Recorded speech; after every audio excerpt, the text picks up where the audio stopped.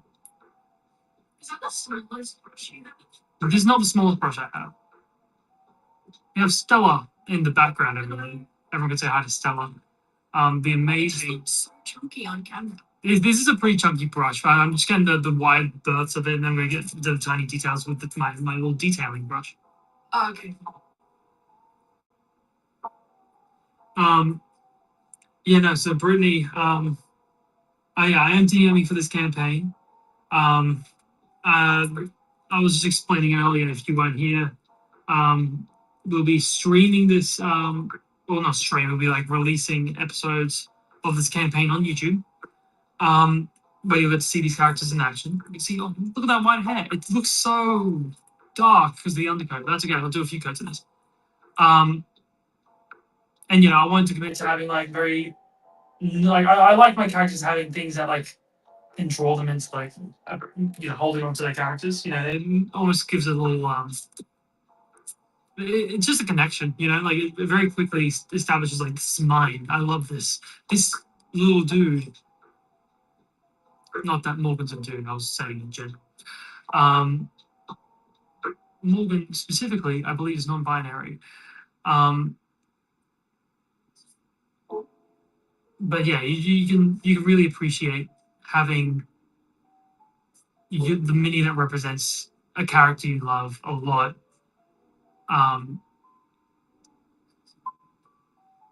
And you can just grow some connections with it. Typically, we like to release the long form episodes once every 2 weeks. If we can, we want to push out that schedule a little bit more. However, we're very new. We're very fresh on our startup, so we're still got our part-time jobs, and we're still trying to survive in this terrible, terrible economy. But the important thing is that we're having fun while we're doing it. In the meantime, once every 2 weeks, when we're releasing this thing, we're pretty neat. Thank you for the subscription. I just saw it come up in my little notification thing. I'm not sure. Like the screen's so small. But yeah. In the meantime, we do upload still. Weekly, twice a week typically. And that's our short form content where we play a lot of D&D mini games. That's like short content, something that's like digestible. We have kind of more. We play a lot of board games, and we have a D&D based PvP combat series, which is can get a little tense, but it's a lot of fun. So it's good stuff. It's just good stuff. Brittany, if you're still around, I can show you my reference image for Morgan here. As a little sneak peek. No one gets to see this. But this will be like a little sneak peek for you, and anyone else who's watching silently. Oh, you can see the chat there. That's all right. It's a bit of let me get full screen on this. Here's Morgan. This is art done by our wonderful artist Stella, who's doing all the art for the campaign. Yeah, so it's amazing. I love it. Let me just reset. Oh, I just got paint all over myself. Doing like a finger paint lesson at this point. Okay, let me reset my situation. There we go.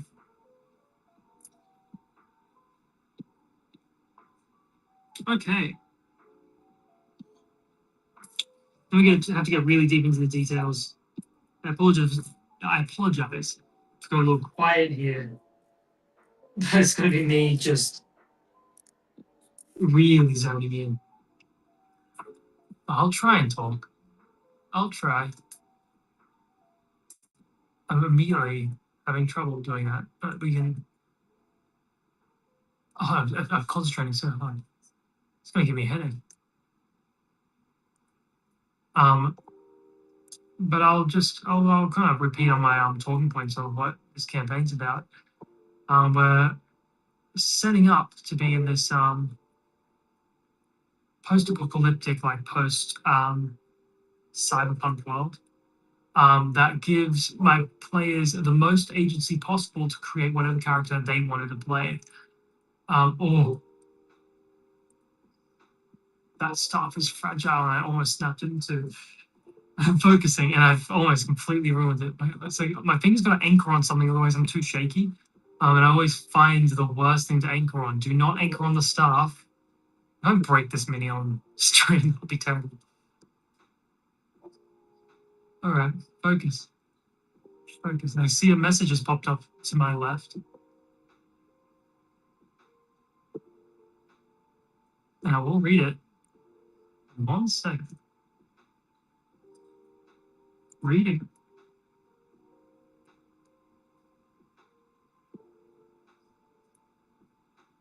Saruman the White from the Tolkien books. I tell you what, you're kind of onto something. It looks like a young Saruman. I'm gonna have to tell Freddie that Freddie's gonna be the player of this. However, Morgan, at least where this campaign's gonna start, is a lot nicer. And hopefully won't turn my campaign into an evil campaign that will go off the hinges, you know? The little synopsis I can give of this little campaign of mine, it's my campaign. We've got, effectively, because this is post-apocalyptic, the world has lost its gods. And they don't even know that they've lost their gods. It's been a few thousand years since like the apocalypse happened, and information is just gone. The only gods that exist is a pantheon known as the Pantheon of Rebirth. And they are based within a singular continent known as Wormful. That's where our campaign is going to take place. Now, it's called the Pantheon of Rebirth. It's because they die and they come back to life, similar to Phoenix, right? Or even similar to the Avatar in Last Airbender. But instead of like being reincarnated, where it's like one would die and then they get reborn, they have to take over the body of someone, willing. So there's a big tree in this world, in the capital city, that will suck up a person and just it was taken into the tree, and they get like reincarnated as the next avatar of the god. Now, obviously, everyone across the world would be like, hell yeah, I won't gonna do that. So the government has to like regulate how people do that, and you know how easy it is, and it's not easy because it's important. If like they don't reincarnate their god, they're not going to have a god anymore. So they kind of have to keep people coming. So what they do is they offer out a massive game, a massive like tournament called the Show of Guts. The Show of Guts will effectively weed out those weak of will, those who aren't very good or strong, and those not great of character, and it will effectively pick up the winner of this contest, and they will be allowed, and any adventuring party that has helped them get there will let them, one of them, transcend to become the new god in this lineage of gods. And that's what the campaign's about. The greatest god of this pantheon, known as the Soul Emperor, he's the king of the gods, similar to like a Zeus type. And like maybe a bit better than Zeus in the sense of like not so morally bad. This Soul Emperor is known to be just a very good, very like a lawful good god. And they have been living for thousands of years, and they're just about to come to the end of their cycle. So everyone's kind of freaking out, like, oh man, how are we going to live without this like perfect iteration of this god? But everyone wants the power of the king of the gods, you know. So everyone across the world is trying to flood to get to these games and maybe be the one to become the new god. It's pretty exciting. It's pretty exciting. I'm going to show you a little update on how Morgan's looking. But still yet to jump on the skin, so they kind of look a bit scary at the moment. It's not looking bad, hey. And from a distance, and this is how you're going to look at them, so, you know, so like, not bad, not bad. Let's move on to the skin tone. Now, it's only really Morgan's face here that is actually fully exposed. Morgan wears a set of gloves. So they're very one-colored, which is not a bad thing. You know, it's whatever the player enjoys the character looking like, it should be how they look. They do look so cool, I agree. But they can look better. And that's what we're going for. Get some of this.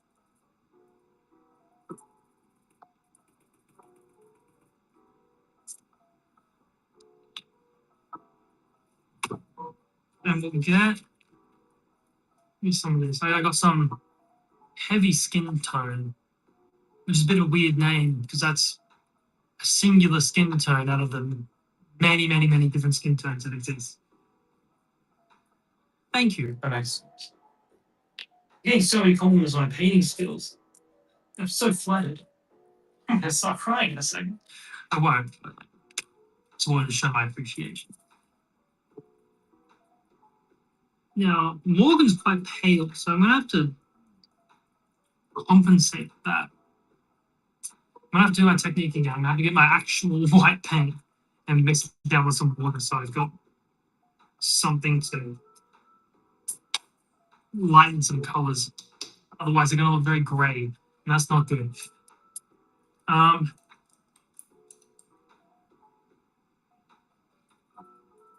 If anyone's new that's joined, I don't know how many people are watching me right now. I can't see.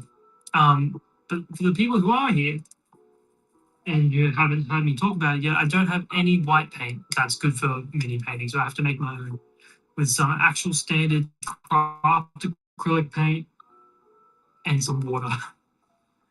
It is the poor man's white craft paint, but by golly do I make it work.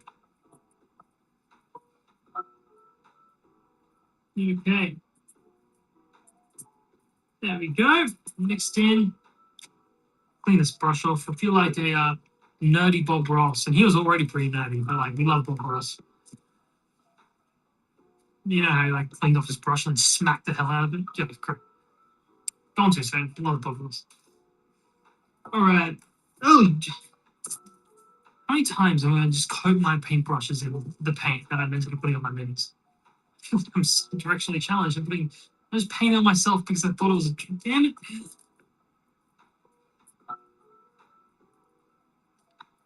Alright, let's pale them out, hey? That's going to take ages. I need a bigger brush to take more white paint. Come on. Mix it in.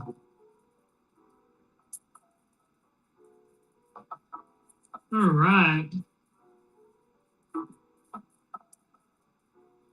That's pretty nice.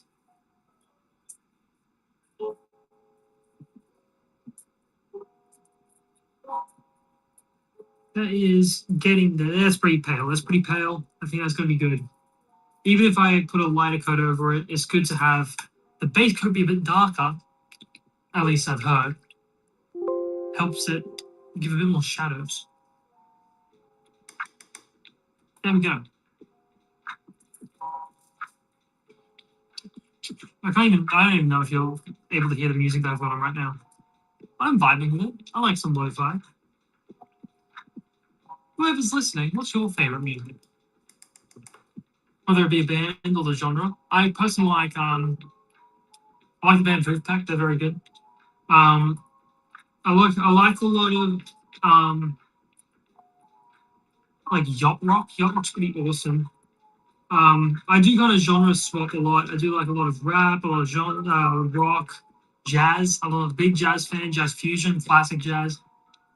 Got to appreciate classic jazz. You got to appreciate a lot of the different um, musics of the world that popular for a reason. And people say, I just don't like insert genre. And I don't like. I agree with that. I can't say I don't like. I can't say I love every single genre of music. Um, I really can't fully wrap my head around country. But even then, I still like folk. I really like a lot of folk. Sometimes I do get a bit of country influence. But I think you do got to find like the song you like within that genre. You know what I mean? Instead of just lump summing a lot of very good songs. Because even though I don't like country, I can recognize that Dolly Parton's an icon. You know? I don't know. I'm just rambling. What do you think? I'm focusing again, so I'm gonna. I'm just like I'm passing a commentary on to you. Underground rap and metal for me, homie. I can appreciate that. I for a long time I couldn't really get into metal, but lately I've been finding some metal songs. That's me. That's like my whole philosophy. I don't like a lot of metal, but I just didn't find the metal that was for me. So I started finding metal that I liked. So I'm dropping a brush in the paint again. That's okay. I think I overreacted a little bit, but we pick up from our mistakes. Um, I like a lot of like in the rap department. I like a lot of '90s rap. I like a lot of the classics. Um, it mostly comes from the I played a lot of Tony Hawk Underground games. Or games, I should say. I played Tony Hawk Underground, the first one on it, and that game had a really good soundtrack, and a lot of the punk and a lot of the rock. Um, and I loved it. I loved that game a lot, and so I really started appreciating the soundtrack and the songs in it. All right, Morgan's looking a bit scary, but I think the first coat of paint just needs to dry before I can properly keep. Yeah, I'll show you this. Oh, they look a little scary. Let's get my camera to focus on this. Will that focus? It really wants to. Don't look at me. Look at. It ain't gonna focus, but like it looks like they've plastered someone else's face on themselves. Don't recommend it, by the way. It's not great.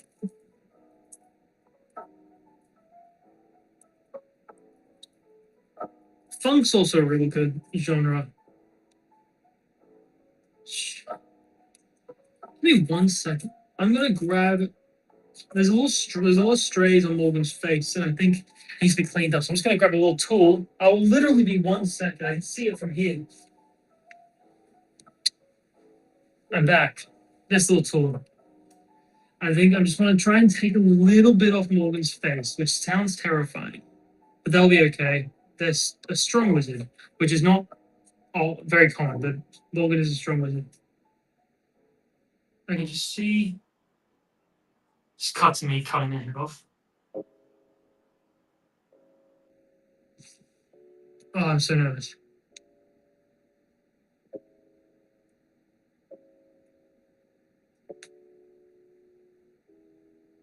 Oh, it's so flimsy.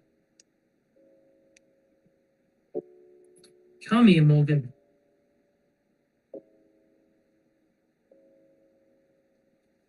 Ugh. Hope you're as nervous as I am.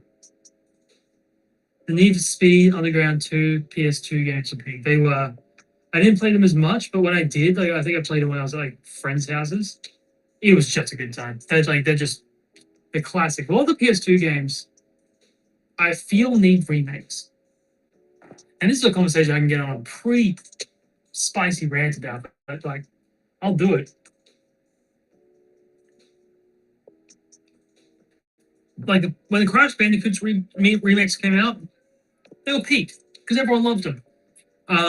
I do think the Tony Hawk Underground games do need a remaster, or a remake, I should say, because they remade the Pro Skaters, and while the Pro Skaters are fun, it's not my cup of tea. I enjoyed the cup of tea, by the way. Like, they gave me the cup of tea, I appreciated it.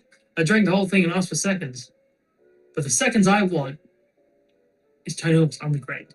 Because play on stream. Oh, you meant the soundtrack? Yeah, but both. Both are good. And play on stream. If I can stream Tony Hawk's Underground, that might be a dream of mine. And I could go back into the past and talk to my younger self. Like, hey man, this game that you play at grandma's house a lot. Yeah, you're gonna be playing it in front of a full audience of people. And they're gonna love it. They just gotta get there. And I'll be very confused and probably call my mom saying that there's a stranger in my house talking about the future. I play on stream.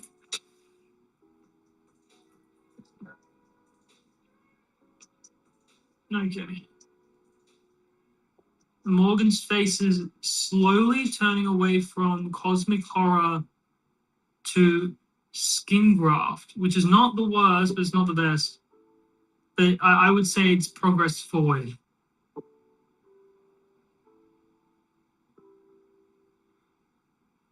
Ooh, ooh. There we go.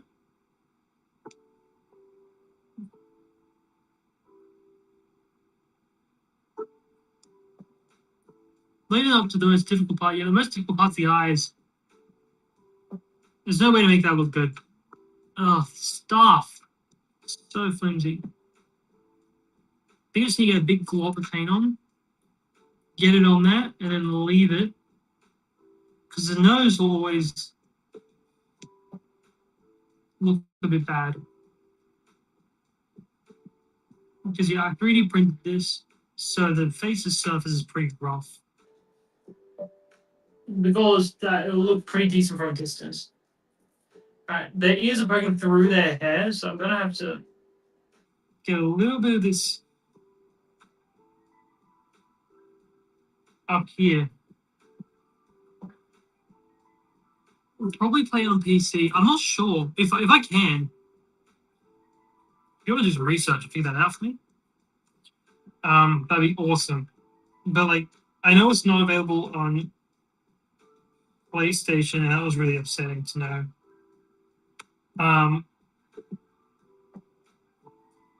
Flattering angles for me, I know. Let me see if I can see myself doing the same. Rolling. So another game that really needs a remake is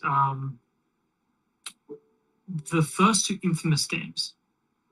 Oh yeah, not the worst angle. It's not the best, but it's not the worst. You can see my hairline.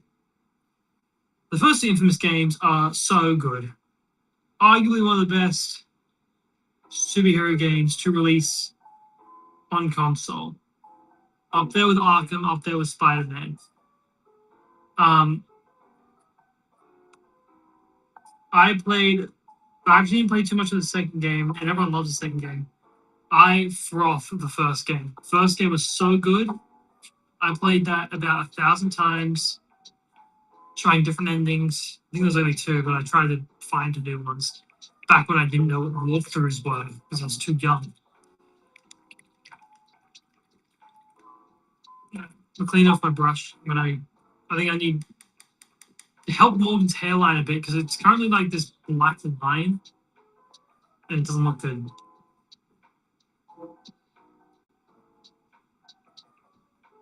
Infamous Remaster would go crazy. I've got the OG on PS3, also briefly back whilst in the bathroom at work. Welcome back. Yeah, I'll give you a little Morgan update, because I think you'll be the most interested. It's still in progress, so be kind. But we got Morgan right here. I have the original Infamous on PS3 as well. You can see I've given the coat. It's still very dark, but it's got the purple and a little bit of blue on it, just to give it that kind of iridescent glow. I need to clean up the face. That's the face is what I'm working on right now. Hope you're enjoying work. Hope the bathroom is as clean as it can be, because I know it can be pretty rough.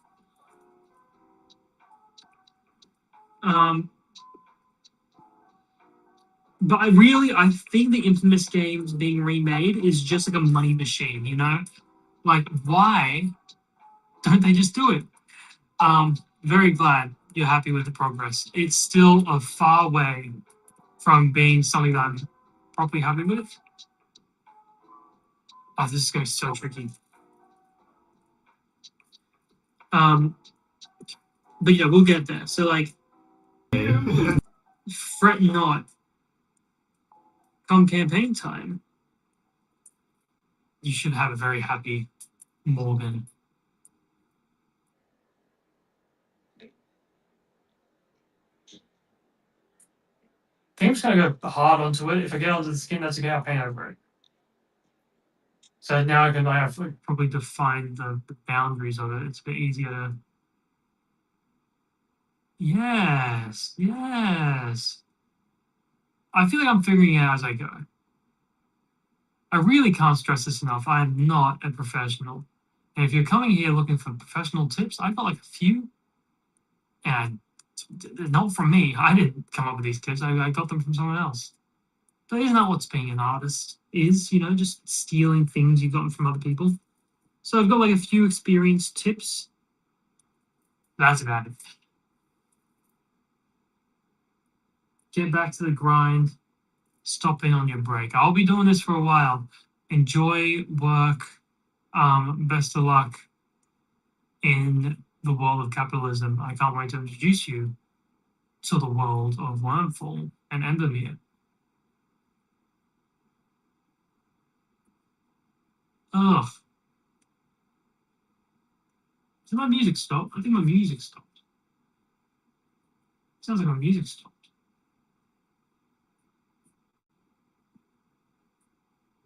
Oh, gotta start from the start. Very good.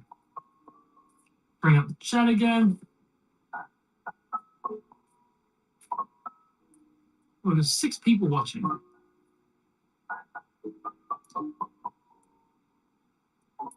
You should do YouTube. YouTube's such a fun time. The comment specifically being that you want to do YouTube for your Gundams. And the thing is, why not? You know, what's stopping you? That's what I would say. Because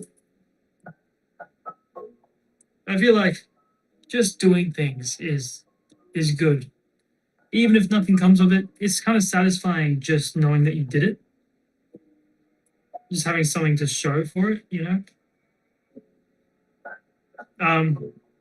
So I got really annoyed at myself before. It was kind of what thrusted me to kind of get Dirty Zeros. It wasn't fully me. Don't get this twisted. But at least what helps me add on to the drive that we all had to do Dirty Zeros was my frustration of just kind of sitting around and not doing anything. I was playing D&D every week with our team. But then every other day I was just at work and it sucked. I really hated it. So then when we all started getting a bit frustrated with life, and then we all started thinking that Dirty Zeros was a really good idea, you know, I had this drive in me that was like, yeah, I'm gonna make this work. So I think just do it. Find your drive, find your you know, find what you enjoy. If it's painting Gundams on YouTube, I think that's awesome. And you should let me know about it, because I'll subscribe.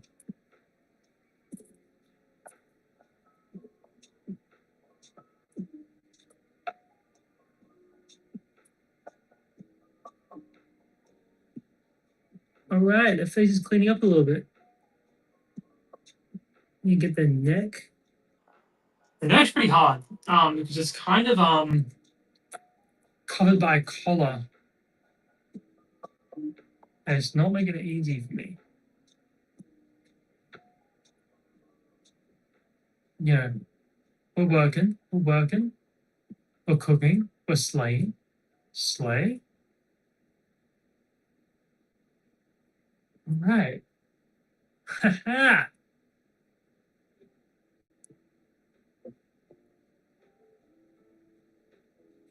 See the comments straight off. I just need to focus in. Huh? Hell yeah. Hell yeah.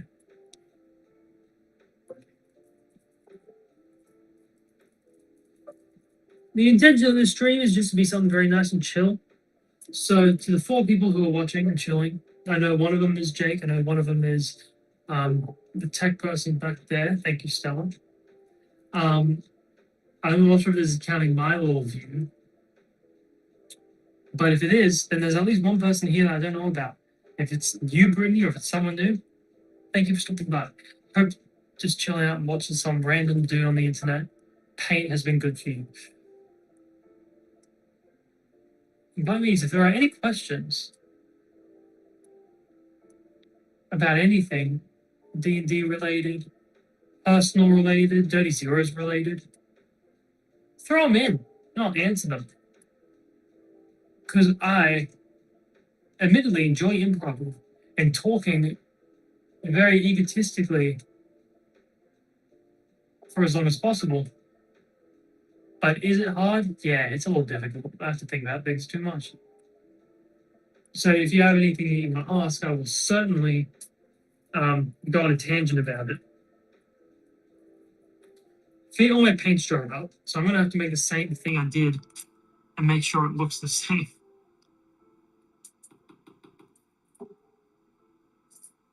It's going to be difficult, but we're going to make it work.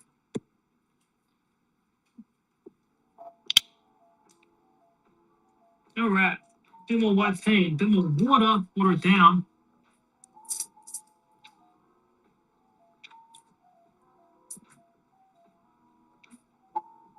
Give it more. There we go. Very watery white paint. Perfect.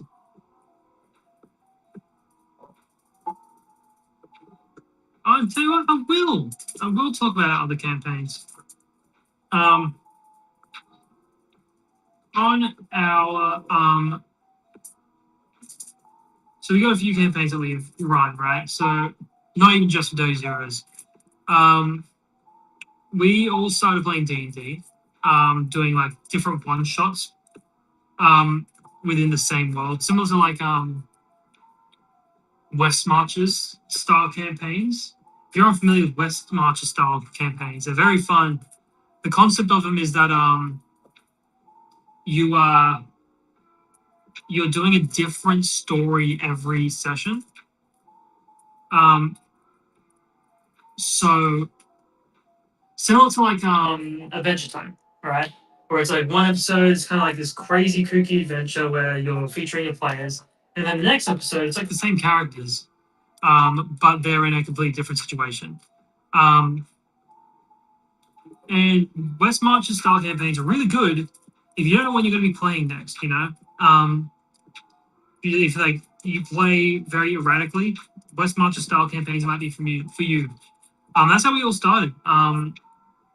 I really wanted to play D&D, and I got everyone into it by just saying, hey, why don't we just play some D&D tonight? We did our first one shot. It was like very illogical and made no sense, but it was fun, and that's what matters. And you're a good DM as long as people are having fun. So then we did that, and then when we kind of decided we wanted to properly do some D&D that's a bit more commitment, we started a campaign, also DM'd by me. This one we call our Salemhurst campaign because that's what the world is called, Salemhurst, or at least what the nation is called.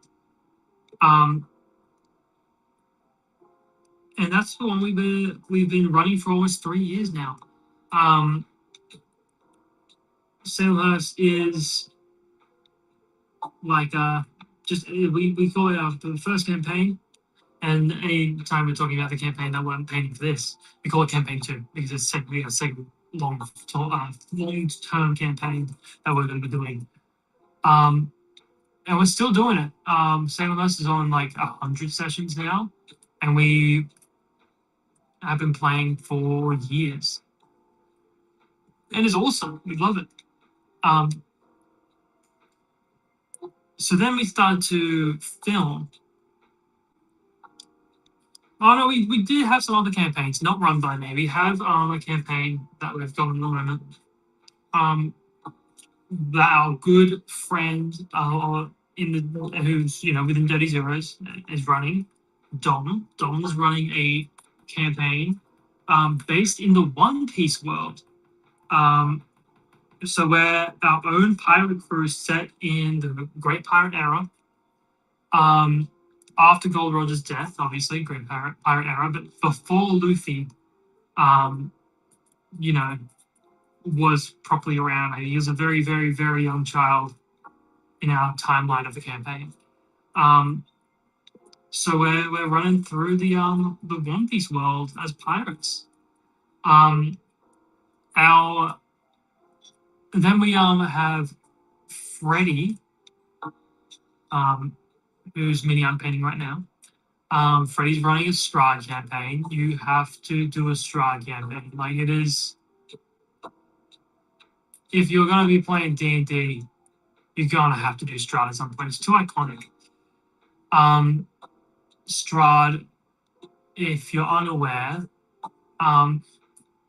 is the iconic.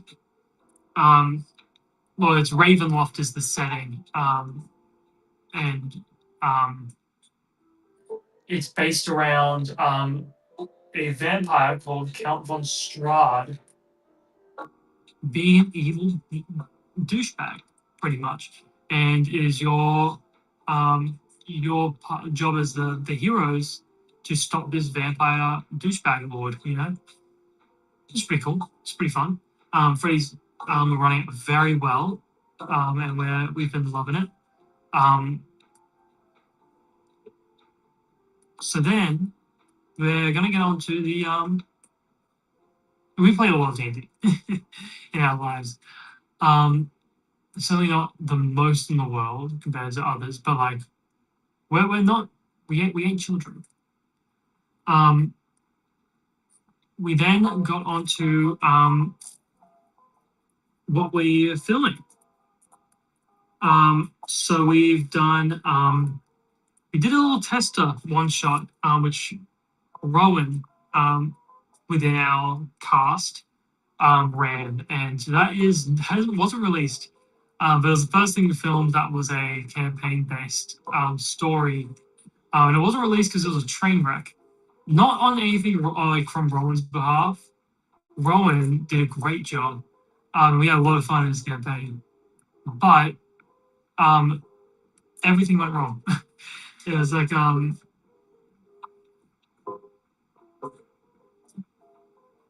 and Freddie also has done a one shot, a casual one shot lately, and that's what Meg Source was talking about. He's part of it. But Rowan, did his one shot, and it was chaos. Everything kept going wrong. I think the cameras kept faltering, and the mics weren't working.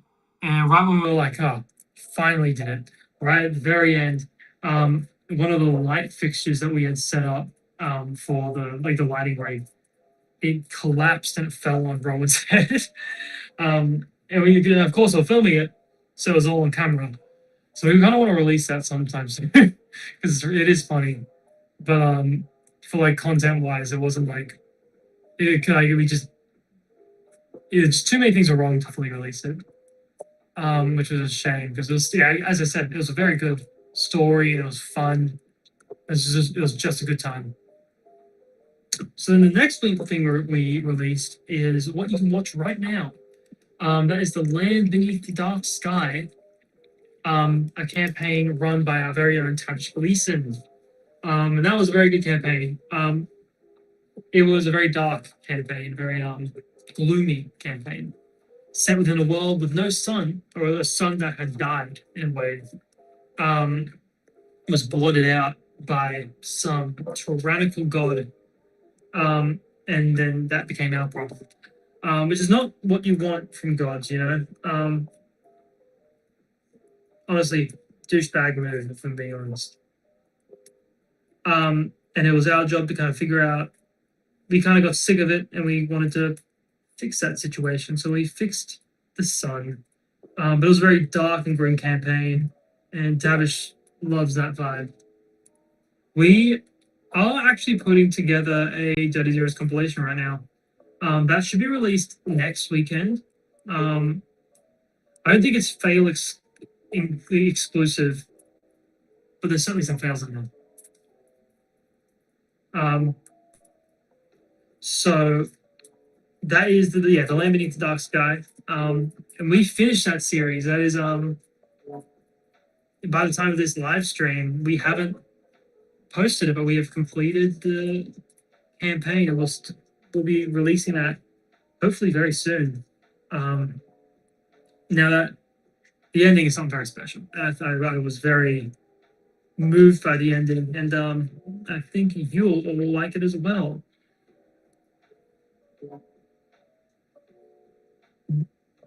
Yeah, it's a bit of a blooper reel, or just like the funniest moments of. I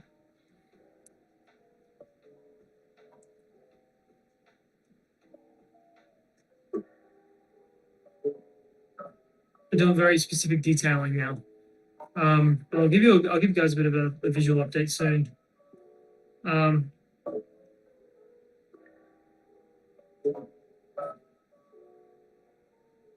So then, after Tavish's campaign, we did another campaign. I can't talk about it.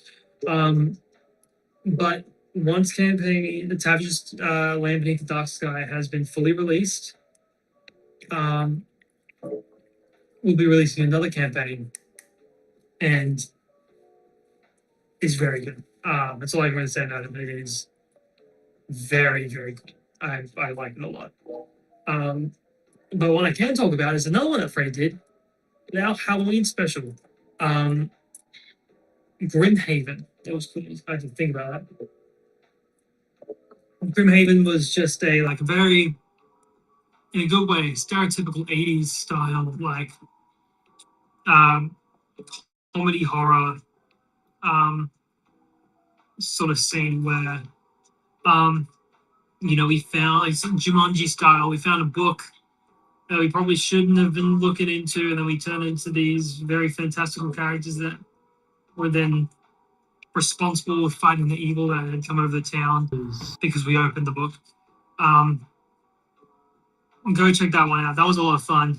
If you're looking for Tavish's campaign, Land Beneath the Dark Sky, while it's very good, it's a little depressing sometimes.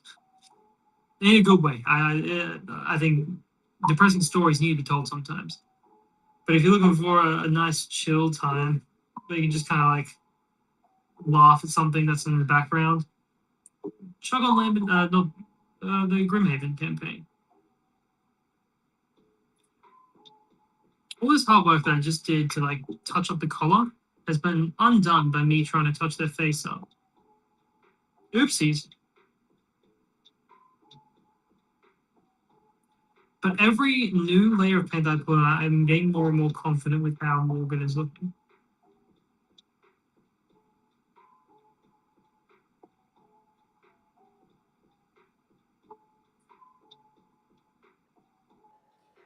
There we go.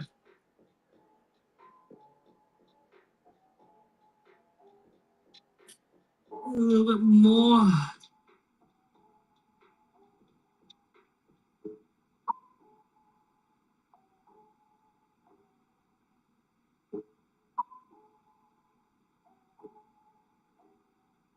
The focus is crazy. Okay, that is coming along. Hey, that's coming along.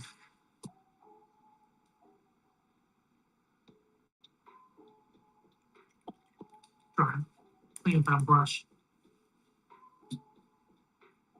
It ends pretty funny with some chaotic moments though. Are you talking about Grimhaven or Land Beneath the Dark Sky? But even though Dark Sky is pretty dark, it is funny. Like there are some good moments that are a bit more lighthearted. But Grimhaven is certainly the more lighthearted campaign.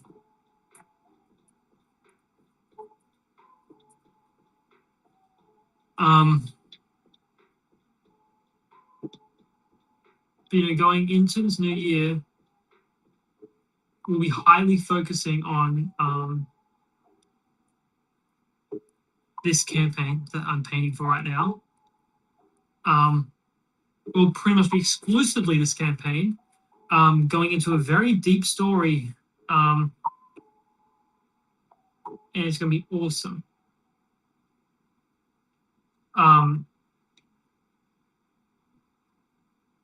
But there's still, of course, some room for little one shots and little side campaigns. I kind of do want to do a secondary campaign for maybe a different Halloween special with the same characters or not sure.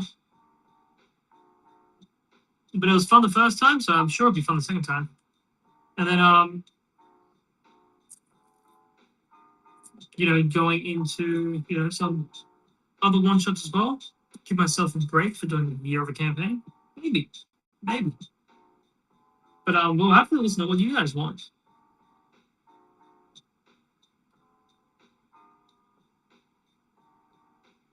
Alright, I'm going to give you a little update very soon. I'm just going to finish up this little detail.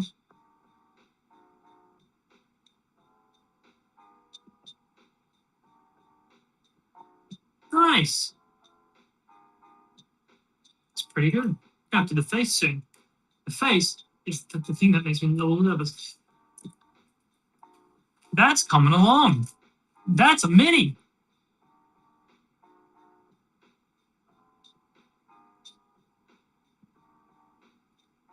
At certain angles, that face doesn't look too scary. Like that's pretty good. Yeah. It's because of the 3D printer. It makes their face look a little mangled. That's all right. Still love it. I'm a little concerned that I've decided to paint in a shirt that I quite like. It's kind of a dumb decision. We ball. We ball indeed. Need a bit of drink. Okay. I'm going to avoid doing the parts that I don't want until I really have to. So the way I'm going to do that is I'm going to do the underside of the cape. I said that I wanted to make it just like a stark blue. You spend a bit of money on that shirt. You can put apron on. I could put my apron on. You can change your shirt. Tell you what. No, I like this shit. I like it so much that I'd risk putting paint on it. I've got to put an apron on. Do you have paint on? No. It looks so good. I'm just thinking paint all over my buttons. Get an apron on, guys. You don't mind getting paint on your apron. Well, it's the point of an apron is to get bad stuff on it, right? It's to protect your clothes. That's why A little apron reveal. Hey, I feel like we're in art class again. This deep squat putting an apron on. That wasn't part of art class. The deep squat was part of art class. But the apron typically is, There we go. That's a good apron. I don't know why. No, that's all. All right, apron time. Now look official, professional. Okay, time to get the underside of the cape. I said I was going to do a stark blue. Now I kind of want to commit to that. I kind of like that idea. I think it'll look nice. But I think I'll make it just a little bit darker. So I've got this heavy gray, heavy charcoal, heavy charcoal. Oh, I got some over here still. Waste not, want not, So make sure that's viable. Yeah, there we go.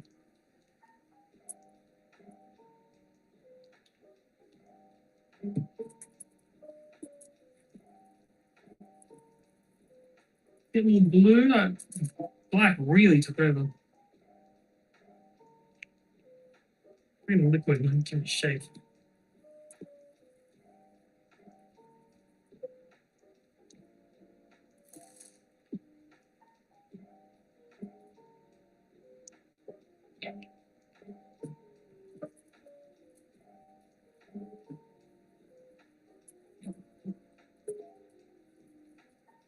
Yeah, that's nice. That's nice. It's very dark blue, but it's, I mean, look light compared to the rest. That's good. That's boogie.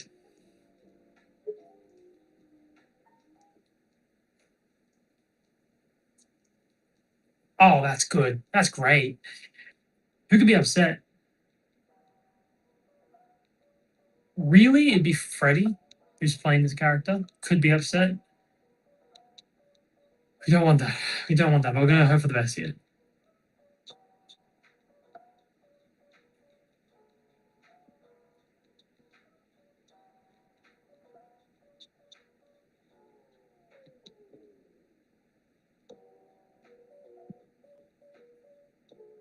There we go.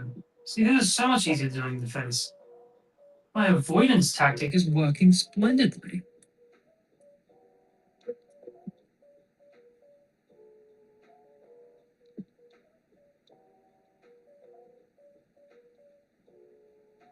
Now the difficulty will be going up the back without touching anything I don't want to touch. Sounds terrible, but I can assure you I'm talking about the beginning. So.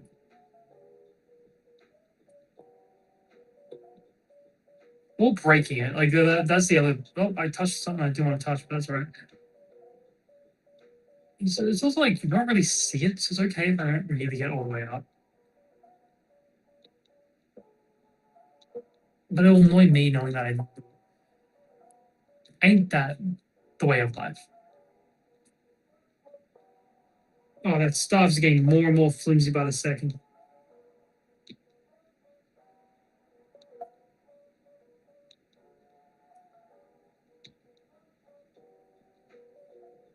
Yeah, that's nice.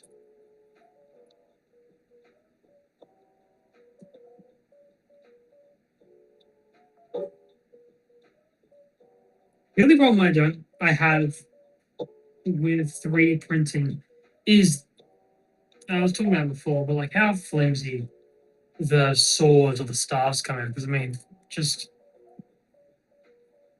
that's not good. That's not good.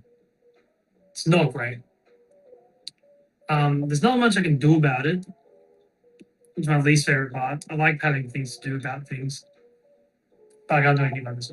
The only thing I can do about it is super glue it every time it breaks, and that just becomes inconvenient. And then you lose the piece, and then it's like, oh, that's gone forever.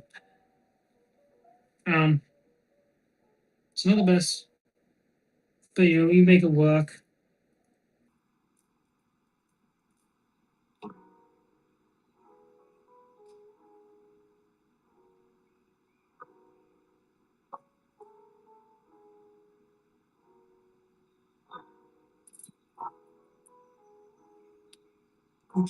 Okay. I think I'm gonna have to bite the bullet and do the thing I didn't want to do. Highlights of the head. Ah, Rowan, welcome to the stream. Frankly, upset you're this late, but I'm happy you're here now. Check it out. The painting, Morgan. This is Morgan here. Check it out. It's not too bad, eh? Not finished yet. Still, you make the face look a little less worrisome. A lot less worrisome, if I'm being honest. And then, once I finish that, I'm on to Xavier. He looks great as Minnie. And I'll show you. Morgan's staff is quite flimsy. This sword, though, it looks a little janked. You can see that it is. Like against that white backdrop, that's janky. But at least it's solid. Thank you. Thank you. Okay. Yeah, let's make a face. Maybe I'll avoid it a little bit to begin with. Me looks good. The me looks quite good.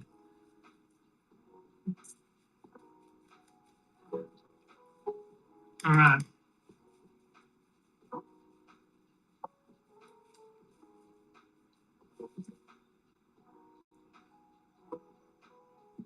Now let's see if TikTok's gonna let me stream. Not yet. Not yet.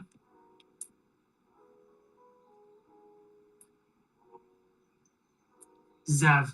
Yeah, do you wanna put in a specific pronunciation guide into the chat? I'll show him again. We were joking about how you have a very specific pronunciation. I haven't started Xavier yet. But he's just got a base coat of black and the primer underneath that to help everything stick. So he'll look very good later. Do you need to click a bit? We're doing a little Xavier work. We just need to click a tiny bit off the top to smooth out his head. Should have done before putting a base coat of black onto it. But it'll help the look.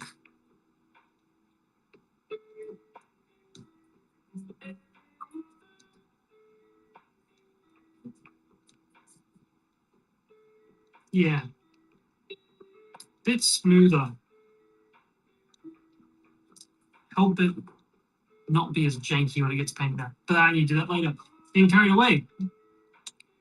So, first thing I'm going to do is I'm going to take this white paint that I just made up, and I'm going to get it to a state where my brush is pretty much dry. And I'm going to quickly just do a light brushing, dry brushing over Morgan's hair here to kind of give it a bit more.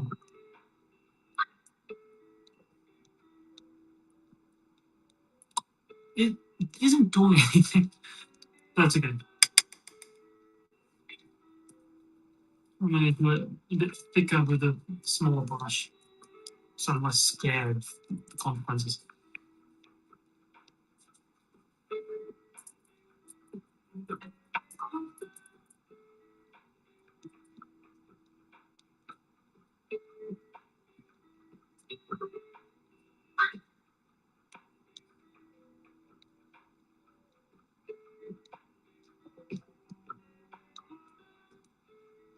Do I want to hear a joke about a tractor? Are you going to say it in the chat? Are you going to type it out in the chat?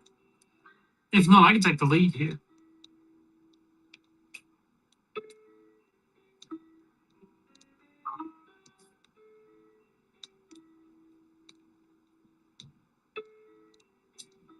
Yeah, let's up the hair a little bit, which is pretty nice. Once I glossed it out a nice bit, which is good. Time to focus on the face.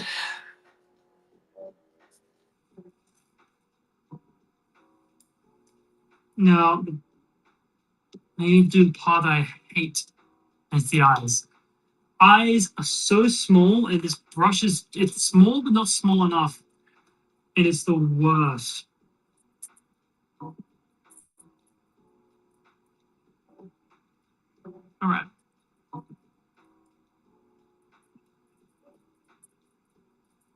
Thicken it up a little bit. A little bit more. So that.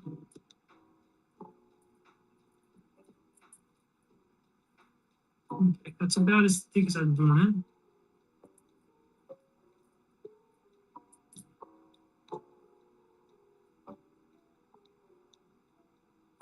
it. Okay, so I need like, you see, it's tiny, tiny little paint. But I need to very, very lightly apply it onto the face. I picked it up by the staff. That was a very dumb decision. But it's easy to. I'm terrible.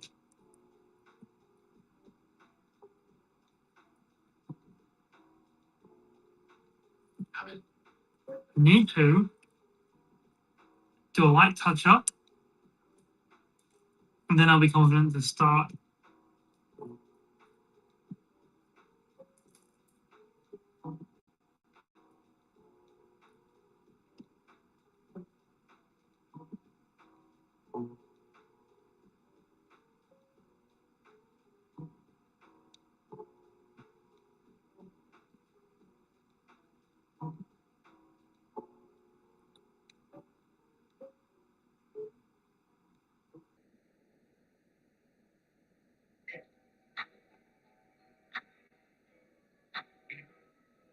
There we go.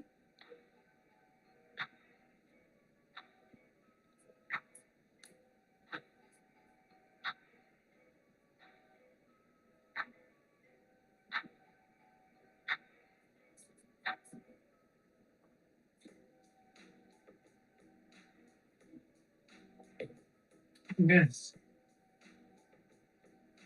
All right, let's do it. I touched on the face a little bit, but now we have to do the eyes. Let's do it. This is where focus comes in. I'm gonna fuck it up immediately. Probably shouldn't swear on YouTube live, but that's all right. It's live. What are you gonna do?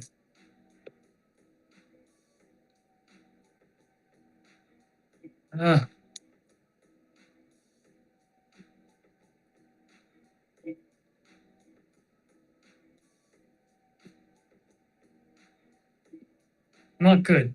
Not a good start. Not a good start. But it's okay. I can paint over it. This side will be a little easier, I think.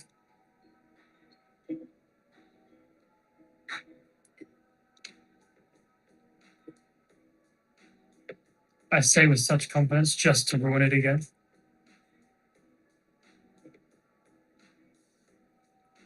Oh boy, that is.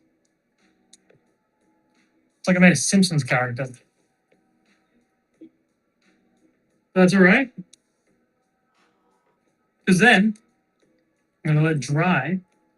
Now just very lightly paint over it. Morgan has got blue eyes. But what I can do is I can make up their eyebrows while I wait.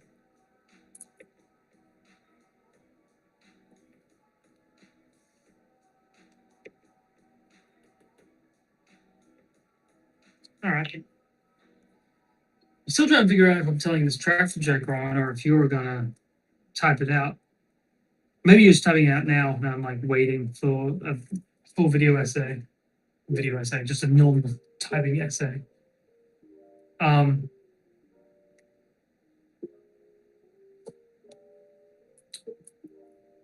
probably get kicked out for spam, which is kind of funny.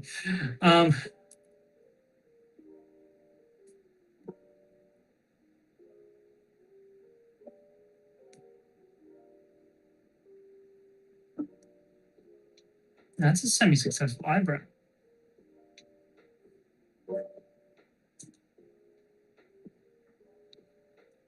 Okay, that's not bad. That's not bad. Yes. Now the hair kind of covers the other eyebrow, but that's okay. I just wanted to poke out just a tiny bit.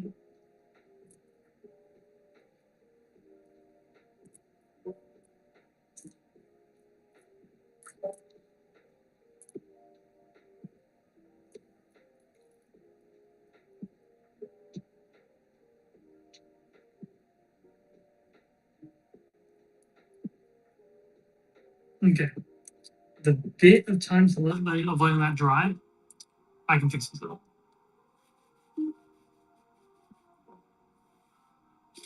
Don't tell Freddy I was breathing heavily on their character's face.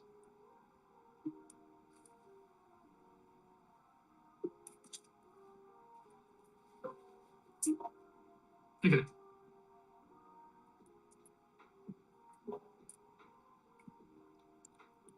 There we go.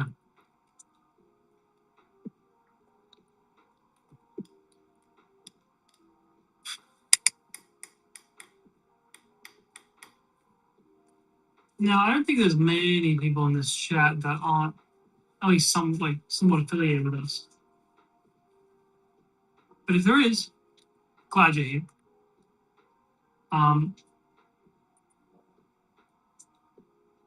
This campaign that we're prepping, if there's a lot of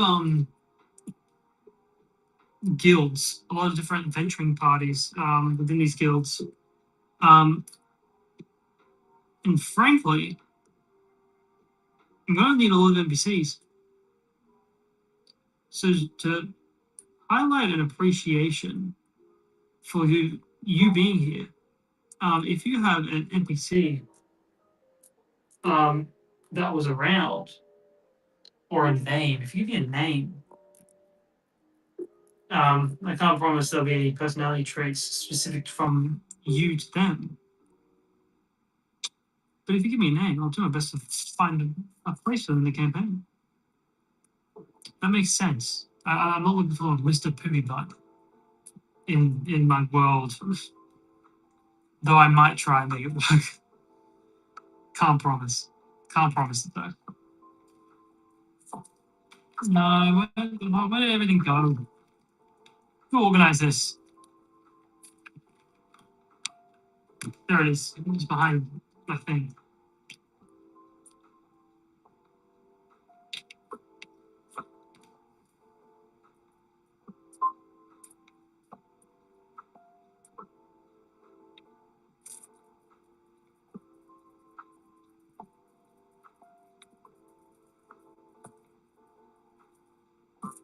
Alright. Let's fix up this face. To be clear, if anyone says that to you in real life, probably avoid that person. But I'm talking about Mini, so it's alright. Hopefully, at some point in our lives, this character will feel very real to a lot of people.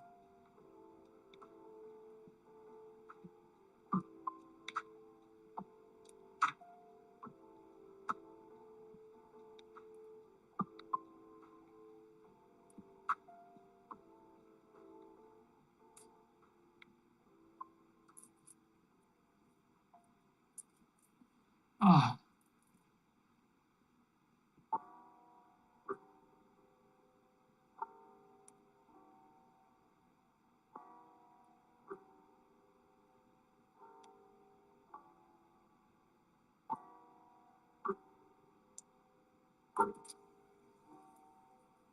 This is so difficult.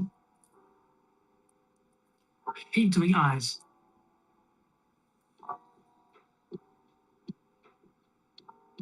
Oh. Think I got it. Think I got it.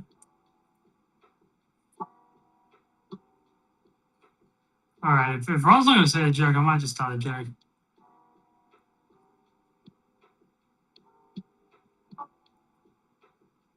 But in good news, I've got a set of eyes, and they're not bad. This is probably only something that you can't really see. A little bit. A little bit.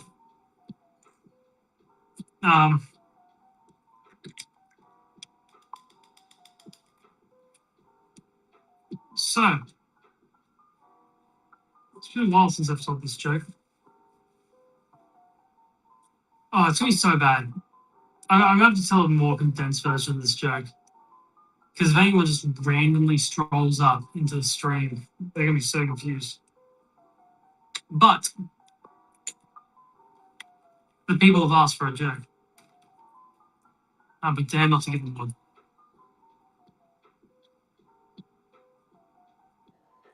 So the tractor joke. It's less of a joke, more a story about a kid called Timmy. We call it the tractor joke because Timmy loves tractors. And like when I say Timmy loves tractors, this is like Timmy loves tractors. Timmy loves tractors, you know. When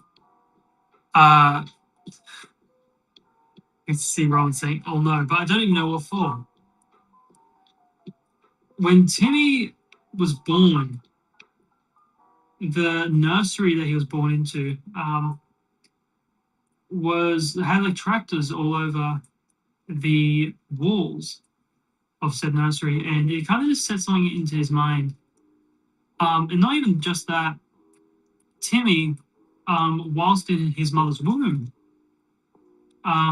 his mother and father were owners of a very big farm, very, very popular farm, and Timmy's mum would drive on the tractor plowing their fields and tilling their soil and whatever tractors do.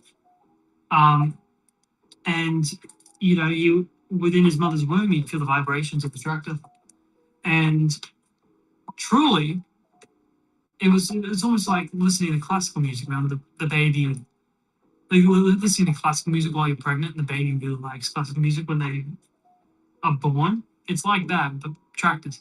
So this kid born loves tractors, like loves tractors. When he saw the tractors on the nursery wall, he was like, oh, like, he didn't even come out crying. He was like crying for like a second. They saw all the tractors on the walls, and he wasn't crying anymore. The nurses said that he's the quietest baby that they've ever seen, and rightfully so. There was tractors everywhere. Why wouldn't he be quiet? I'm going to put a quick pause on this story while I put one tiny little blue eyeball onto Morgan. Pray for me.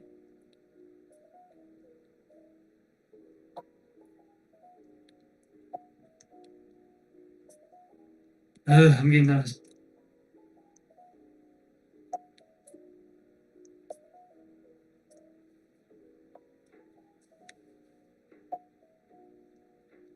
One.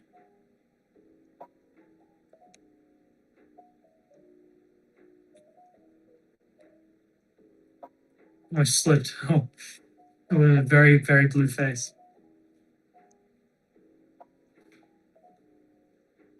Oh, that's wonky. I'm gonna have to redo that. I'm not sure if it's gonna pick up, but it looks goofy as hell. You go want to pick up. Anyways, while I fix that up, I'm gonna tell you more about how much this kid loves tractors.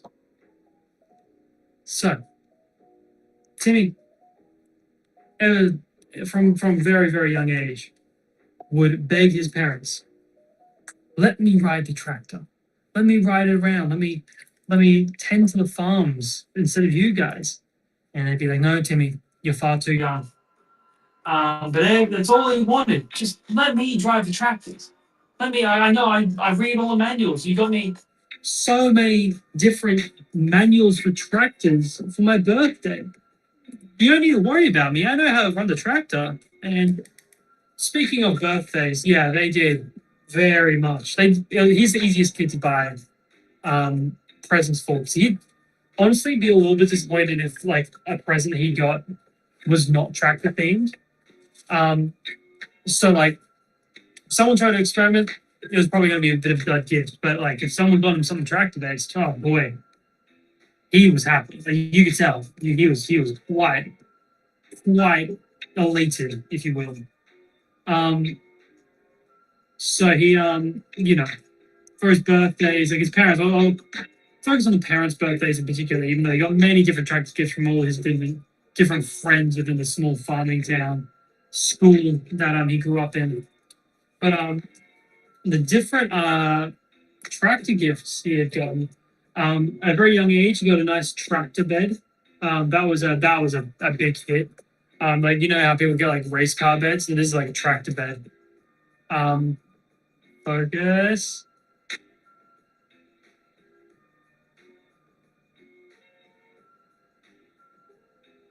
Workable. So yeah, tractor bed, big hit. He got the Encyclopedia of Tractors once, which is just like listing out all the different tractors that have ever been made or could theoretically be made. Like those tractors in there have never been made before, but they theoretically created heaps of tractors that would like revolutionize farming as we know it. They just don't have the research or the technology to create it yet. Like they need like some sort of like there's one tractor that needed some sort of quantum computing to properly engine. So he read all those up and he like mapped out all these different possible designs for these like quantum computing tractors. Let me focus. Let's see if we can, let's take two of this eye. Let's see if I tilt it.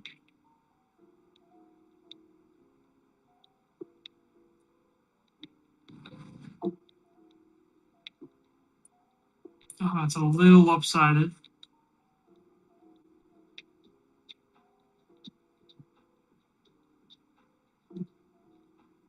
I'm gonna have to work that out, but I think I can work around it. Let me continue a story about Timmy. If you just showed up, this is a story about Timmy. He loves tractors. When he was about 10 years old, he got his first tractor, which is pretty young, and you'd probably be concerned, but it was like my first tractor sort of situation, where it's like his dad and mum would ride the big tractors, and he had this tiny little tractor he'd ride next to them while tending the fields, and he thought that was a bit patronizing, considering that he knew more about tractors than they did at that point, and they would admit that. They thought it was too dangerous, so they gave him this like tiny little tractor. And though he was a little bit annoyed that he was being treated as a kid in regards to tractors, he still ate that up. He still rode it every single moment he could.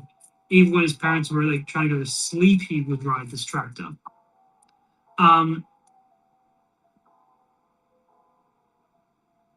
He comes to I'll fast track the story just a little bit. There's a lot of details. But it gets to a point where, being the tractor kid, typically, it's a bit of a phase, isn't it? It's not really something you want to be your identity for the rest of your life. But Timmy's not every kid, he's different. And he got into high school and he was still a kid that was known as the tractor kid, and he kind of got made fun of for it. And like, well, that's not great. He was proud of who he is, and like, I think there's some lessons that we can take from our good friend Timmy. But there was one problem that he kind of struggled with because of this. It's the ladies. Now, heterosexual friend, and he just couldn't really get it on because like what interest could he really talk about that was like not tractors, he like that's all he was. It's like who he identified with. He was tractors was his life. Became one time a new girl came to high school. Her name was Tiffany, and she was rather fond of tractors. I know. Now Tiffany and Timmy gravitated to each other pretty quickly, and his parents were quite relieved because they were getting a bit worried for him.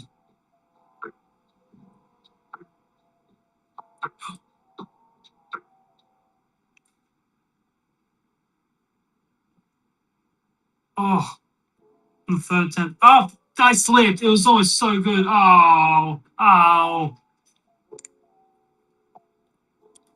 My elbow was resting on my computer here, and you probably saw it. Like, that's a shame. That's okay. Look at me here. So there's 4 people watching me tell this tractor joke. Just in case you're new here, I'm telling a tractor joke. And it's about Timmy. He loves tractors, and he's just found a new friend called Tiffany, and she loves tractors as well. Now, his parents were just doing the usual. At this point, they've kind of lost. They've kind of. They don't really have much else to give him for his birthday, so they're just trying to find interesting tractor books. He always appreciates them. He's read every one at least 5 times. But Tiffany, on his 18th birthday, they were at this point starting to get something going, and they could tell there was a little bit more than just a friendship here. And Tiffany really wanted to show how much she cared about Xavier. Is this? We're talking about Timmy, who loves tractors.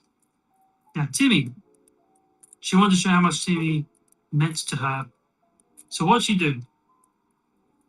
She bought him tickets to TractorCon. I know. TractorCon. TractorCon is, as you would all know, the largest tractor convention in the nation that they are in. What nation they are in? I don't know. I'm not Timmy's friend. All I know is that Timmy loves tractors. And TractorCon is amazing. If you can get tickets to TractorCon, you totally do it. Now, TractorCon had all the best tractors and tractor designs in the world. Had all the top leading designs of tractors, hot off the market, all experimental. They had old tractors, like first models of like very popular series of tractors. They had different tractor lollies, tractor confectionery. You had different like it was like a monster truck show, but tractors. It had it all. And really, if you were a tractor fan, you couldn't get anywhere closer to peak tractor entertainment. So when Timmy heard that Tiffany got him tickets to TractorCon, he was over the moon. He was over the moon. Where is my? There it is. Need this. Thank you. So Timmy was overjoyed, and Timmy goes to his parents and says, "Mom, Dad, Tiffany, you know the girl I've been hanging out with. Well, she bought me tickets to TractorCon." And they said, "That's great, son. That's amazing." And he's like, "Yeah, but it's like other way across the state." And his parents are like, "Oh, Timmy, that's rough, man. Like, what are we gonna do? We can't afford that." And he's like, "Oh, I know, but I really want to go to TractorCon." And they said, "Well, that sucks because we can't send you, but we know how you can get there." They took him around to their garage, and they opened up the garage, and you want to know what they found? They found it there. Timmy's 18th birthday present. It was a fully functioning tractor zone. Timmy was very excited. This was a very nice model. Maybe not his favorite model in the world, but hey, your first ever car, your first ever tractor, holds a special place in your heart. Doesn't matter the quality. That's yours, you know. So Timmy was leaping for joy. You couldn't contain him. Like he was over the moon. Is the closest way you can describe it. And they said, "Yep, you could drive that all the way to TractorCon. It's got the mileage, it's got the fuel. Happy birthday, son." It's also got 2 passenger seats, so you can take Tiffany. Now that's a good deal. So the week of the convention comes, and Timmy, with his new tractor, ready to impress this girl that he quite fancies, picks her up in this tractor, and they drive all the way across the state to TractorCon. And this, guys, was the place to be. It had some of the most famous tractor drivers in the world showing up, doing panels. It has all these quantum computing tractors that he once read over and that were theorized in these encyclopedia books that he was reading. He had so much. He honestly couldn't contain himself. Like, Tiffany was excited to see all of these tractors, but Timmy was almost had to go to hospital, like almost passed out levels of like excitement, you know? So Timmy started running around doing everything he could. He was getting in the lines that were like ages long. And he would like, people could tell he was just way too excited. Now, like, you go ahead, man. He'd go up to the front. He did all these different, tractor rides, tractor roller coasters, tractor face paint. He had face paint that was all tractors. Oh my gosh, it was like a dream come true. Or so I thought. Now, as I was wandering around this tent that the tractor was set up in, because of course it was in a field, so it could show off all the tractors' possible range of movement. Or they had like a big field of just like wheat and corn, not corn, just wheat. It was just wheat, and the tractors were just mowing it down. So the tent was just very easy access out in the big field. So he was wandering around this tent. He had to go outside for a quick breather. He was eating some food and a drink, and he saw on the hill, nearby his tent, a massive hill with a very big line of just children. A massive tractor, massive, and this was something to behold. This, from what you can tell from his encyclopedias, was a prototype model of this quantum computing tractor. This was one of the tractors he had dreamt of since he was a child, and he read on all these tractor books. And he's like, he is about to lose his mind. Honestly, like this is the day of his life. So he jumps in that line and he waits, no joke, about 2 hours to get to this tractor. And he gets all the way to the top of the hill. And this big security guard in a full tuxedo says, "Oh," he's like, "What do you mean? What do you mean, hold?" He's like, "I've been waiting in this line for 2 hours. What? I'm getting all this tractor." He says, "No, it's a children's attraction. This is not like you see, sir. The prototype is actually it doesn't cater to adults. That's why it's a failed prototype. So kids are able to get into it, but it's not going to work for you to get into it. You'll break it. You're not getting on the tractor." He's like, "Well, I got to get on the tractor. This is a tractor I've dreamed about." He said, "Don't care, frankly. Bugger off."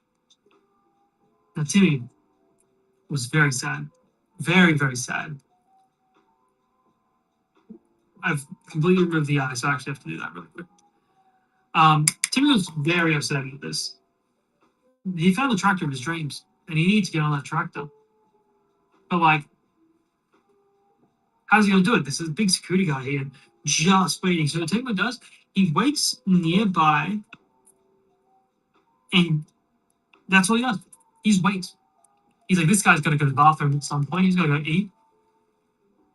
And he does. There's a point where he stops letting people in the line. And once the last kid gets on, he checks the time, goes out, gets some food, goes to the bathroom. He doesn't care. All he knows is that this tractor is free. The security guard takes out the keys and leaves. So there's problem one, right? He's got some keys, and it's likely needed to get this tractor moving. Timmy read these encyclopedias. He knows this tractor inside and out. He got into this tractor. Thank you for the 4 people listening to this crazy story. I'm going to quickly focus in and put a little eyeball here.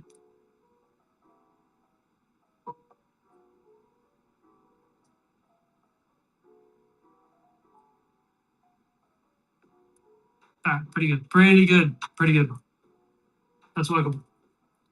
So, again, if you're just stopping in, there's a joke about tractors. Timmy loves tractors. So, Timmy, with this tractor that he's been dreaming of for so long, noticing that he's been finally freed from the tyrannical security guard's watchful eye, climbs up the hill, and he sits down on this tractor. And admittedly, the security guard was right. It is small. It is a small tractor, and clearly wasn't built with the right proportions in mind for an adult. But he didn't care. He made himself fit, and that was the coolest experience of his life. Like, this tractor was like fully black, had these flames on the sides, giant exhaust pipes. Like, you can see like a visible engine with like this like quantum computing chips along the side of it. Completely electric, very green, like environmentally green, which helps crop growth and like develops promotes better crop your results. Like it's like It's the tractor rider's dream. It's the farmer's dream, right? And they're still theorizing on making a better version of it that's actually going to be able to, fit a proper sized farmer, not a child. But for now, this is good enough. Timmy sits down on this tractor, and even though he's read this encyclopedia 1,000 times, there's still a few buttons on here that he doesn't recognize. But he knows all the other ones. He starts pulling things, flicking things, twisting things. Oh, he was losing his mind. And there is a button right there he didn't recognize. And he's like, not the tractor. I'm like, no, Freddy, you're here. You're here. I'm currently doing Morgan's Eyes and I'm losing my mind right now.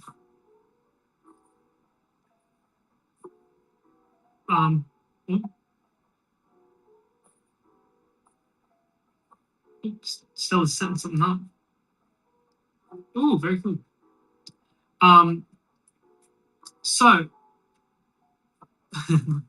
but I'll show you more. But I'm going to quickly place an eye and hopefully not fuck it up this time.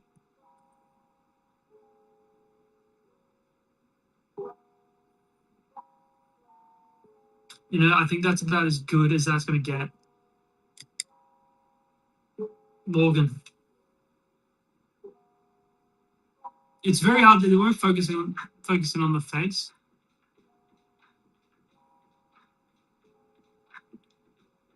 And do it like that. Is that how you do it? Focus on Morgan. Not bad. Not bad. Oh no. Omegasaurus, don't worry. We're like a third of the way from the joke. So we're getting there. So Timmy presses his button. Very, very happy about the fact that he's gotten this tractor. He just wanted to figure out what this last button does that he doesn't know about. He presses the button and the exhaust explodes in fire. The engine turns on. The brakes release all in one button. And Timmy was losing his mind. Like, this is terrible in design. And why are they letting kids on this? But he's thinking about this a bit too late. He sees it in the front of the tractor that he's like spinning, weaponized, like shredding wheels start rotating and lifting down. And remember, we're on a hill. That brake releases and they start slowly rolling down the hill toward Tracticon. I know.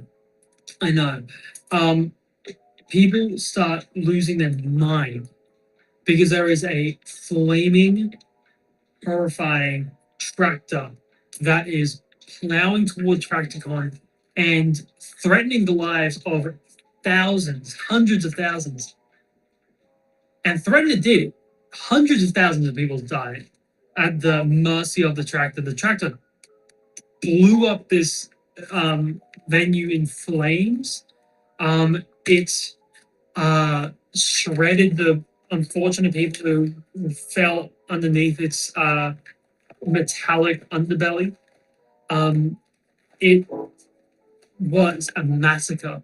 The security guard was fired on the spot in the middle of the massacre, which was probably not the greatest time to do it, but they did it because he wasn't looking, and this is kind of on his hands.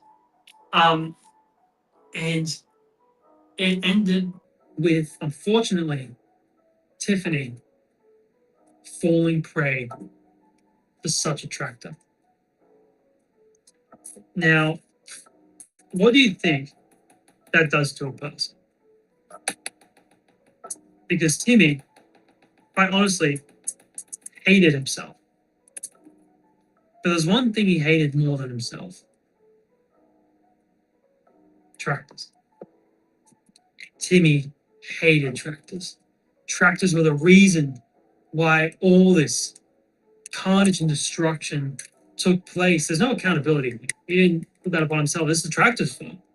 What a terrible tractor. Tractors are the reason I'm going to be alone for the rest of my life. Tiffany's dead. The love of my life is dead and killed by tractors, the thing that I was loyal to all these 18 years. All my days, I hate tractors, Timmy said. He didn't even, because he by himself he couldn't bring himself to take his tractor home. So he ran across the state all the way back home. His parents asked what was wrong. He was sobbing, and he ran right past them. And he got into his room and he destroyed his tractor bed that he was still sleeping in, 18 years old. He tore down all the tractor posters that he had put up on his wall. He just destroyed and ripped down all the tractor wallpaper, tractor rugs he threw outside. He threw all his tractor books outside, burned them in a giant pile. He hated tractors. Tractors were the worst thing Timmy could have ever thought of. If he thought of tractors, he fell into this blind rage, and he had problems for a good rest of his life, where tractors would be just that trigger word that made him do things that he wished he would never do. It's the end of Act 2. We're going to move a good 10 years into the future. Timmy, a mature adult, leaving tractors behind. He's got a wife and kids now. He's doing good. He's doing better. He has not even taken a whiff of the word of tractor since that day. He got a job at an accounting firm, and he was good at his job. You know, he made some new friends. It was good for him. And one of the friends at this accounting firm eventually became his best friend. They would do everything together. One day, that friend got married, and she said to him, "Look, I would love it for you to come to the wedding. It's very low key, and I would just it'd mean the world to me." And he did. Of course, he would support his friend. Now, he watched her get married, and it was a beautiful, beautiful ceremony. He cried. It was a great time. And they got to the reception. He went to this little after party reception. The kids went home to the babysitter, so it was just Timmy and his wife celebrating with his friend at the accounting firm. And they had their dinners, they had their speeches, and they started dancing and drinking, as any good reception does. And all of a sudden, smoke. That can't be good. Smoke started billowing from the kitchen under the doors. And everyone started to panic.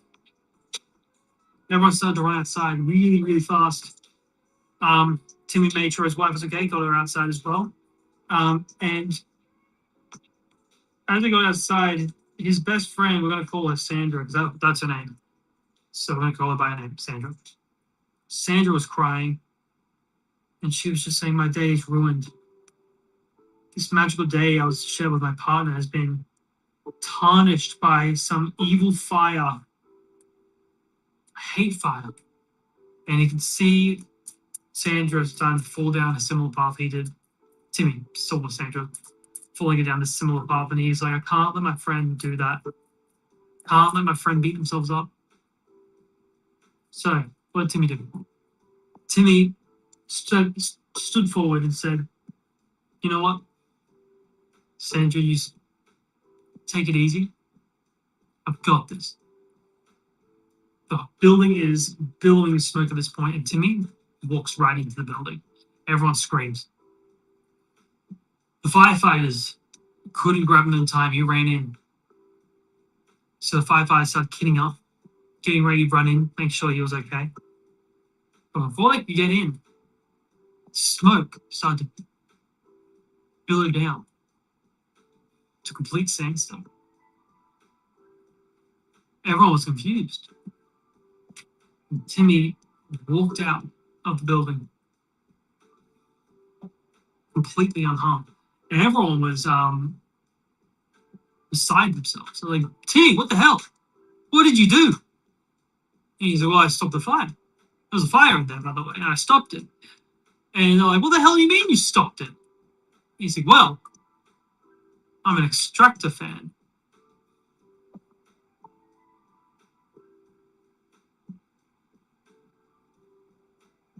That's the joke, by the way. That's...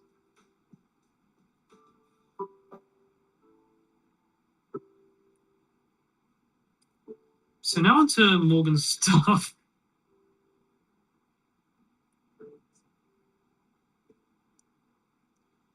Yeah, I've told that joke a good many times. And every single time I tell a joke, it's either met with a very annoyed laugh or a very loud groan. But this will be the first time I've told the joke, and in return, I've received complete silence because I'm in a room by myself. Not that it's any of your fault. I just find that rather amusing. There it is.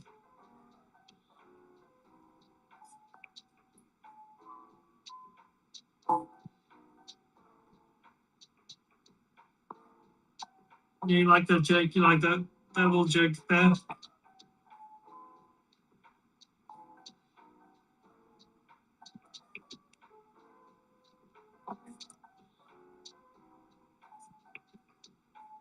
I'm gonna need to get some super glue because Morgan's stuff is getting more and more fragile by the second. So give me 1 second. I'm gonna fix it up.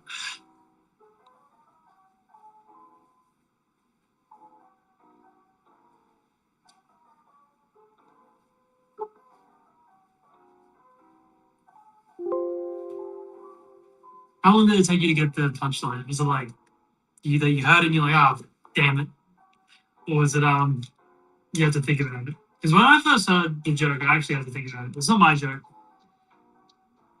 Oh damn it, I've done the thing I hate that super glue does, where it super glues itself. Okay. I was scared I was gonna explode into my mouth. I just had to deal with super glue mouth for the extreme.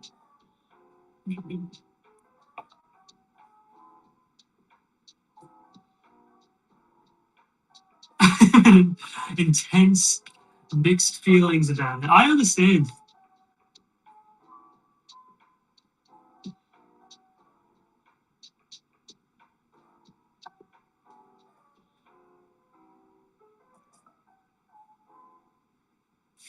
So I need a toothpick. I need a toothpick so I can move this blob of super glue around.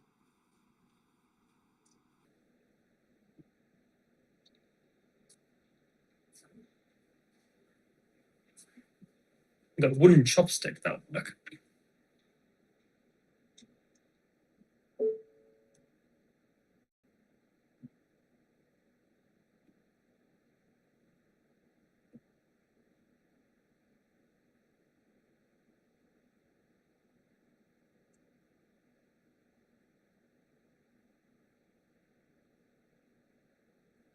This helps. A little bit more on, just to help. So I really want it to at least stay for one session, you know? Once we get this done, I just need to do like final details, and Morgan's like pre-done.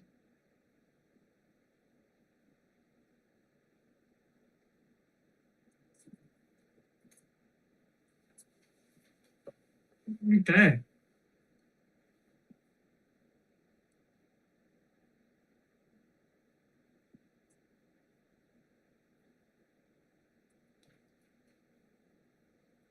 All right.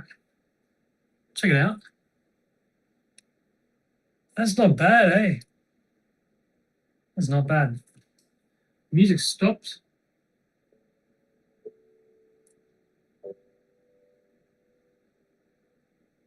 Okay.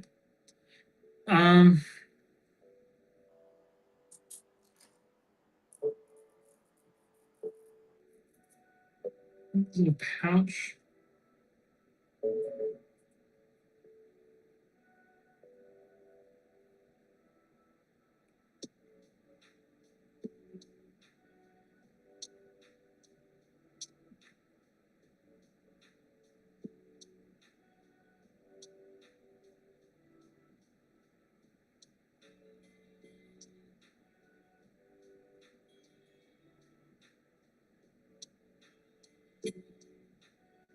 It's really come together.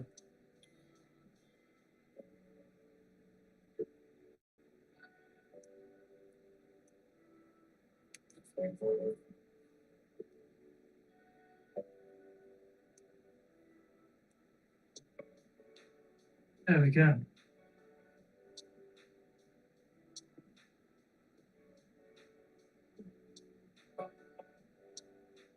Yeah, we finally filmed a joke, unfortunately.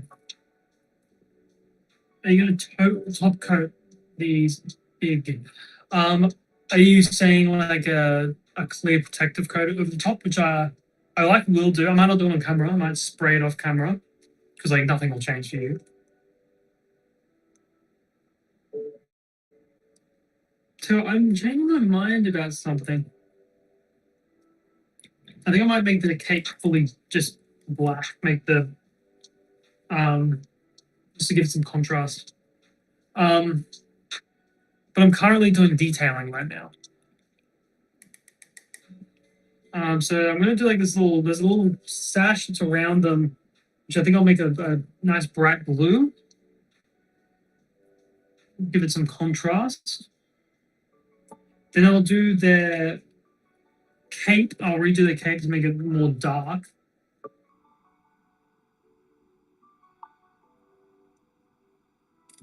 And then I think I'll be done. Like just tie a little.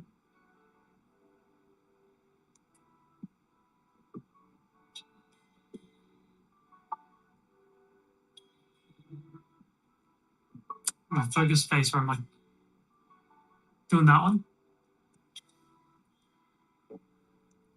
Okay.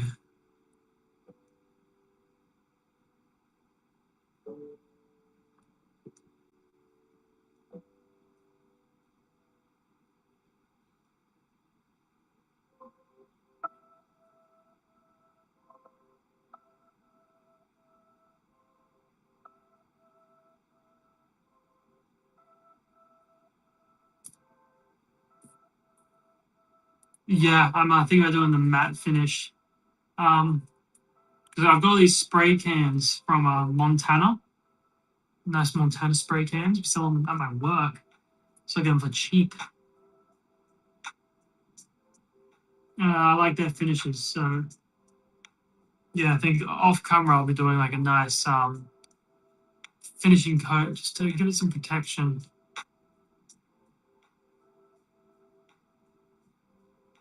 Yeah, see, look at that. I fixed the stuff, guys. Hopefully it holds for as long as possible. It's good.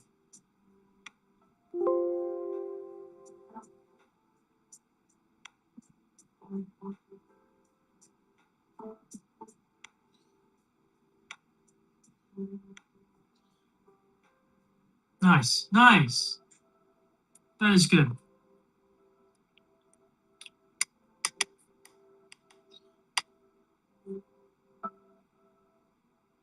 All right. Then I'll be finishing the cape, and then I might do one other thing, and then I think we'll be done. So cape, I'm going to make it a bit more dark to give it a bit more of a stark contrast to the rest of its fit. And having the undercoat of blue, like the underside of the cape is blue. The way I painted it. If you were around to see that, then you know what I'm talking about. If not, then I just told you about it, so yeah, you know what I'm talking about. And then I'm going to do they're standing on some bricks. And I think I'm going to make that red to make it really pop. And then I'll pull that a day. I'll see if Freddie wants any like touch-ups, any like additions, and then I'll kind of cater for that. But otherwise, I think it'll be good.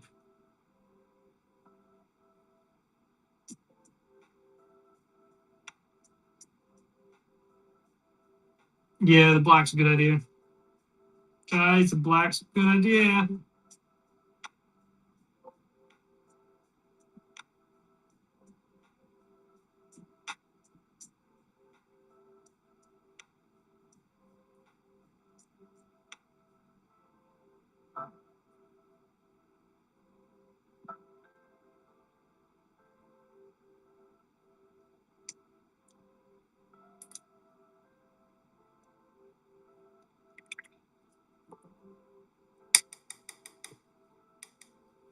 Okay, now next on to the smaller challenge, the small thing that I've disappeared.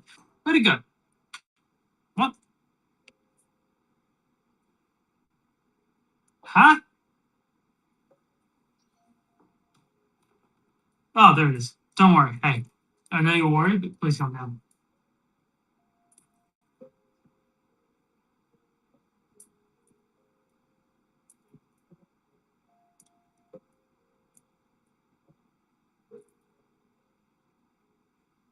Okay, we're gonna go. It turns into a bit of a collar, which is nice.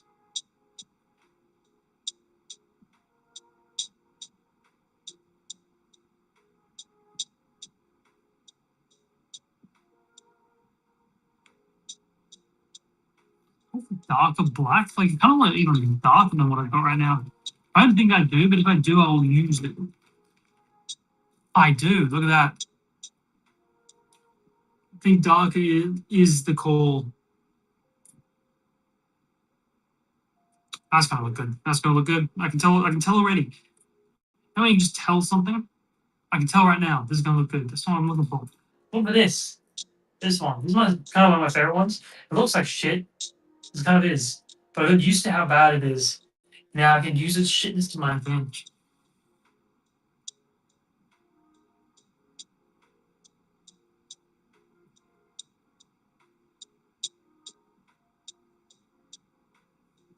Okay.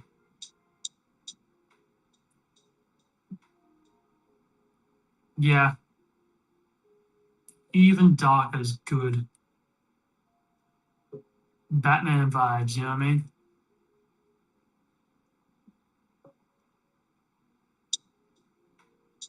Need to redo a bit of their whiteness of their hair.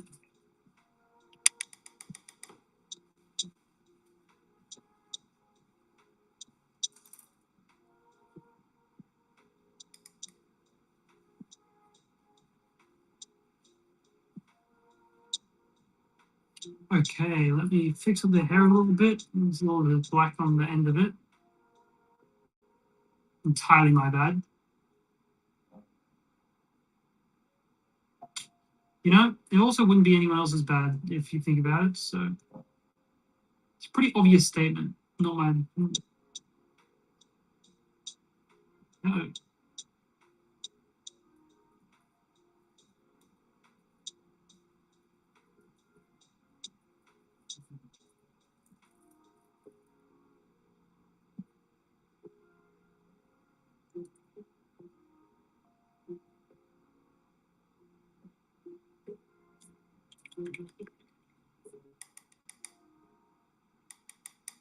Thank you for the 3 people who are with us right now. Assuming that is Blake, Rowan, and Aaron number. So, thank you all. It's been a fun time. And even though I know all of you, I appreciate your company.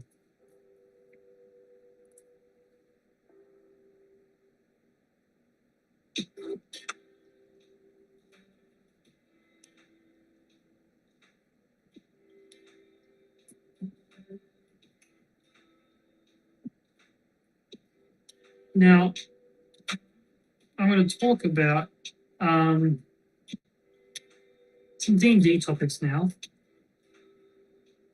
I'm going to ask those in the chat who are D&D fans, which I assume is now all of you guys.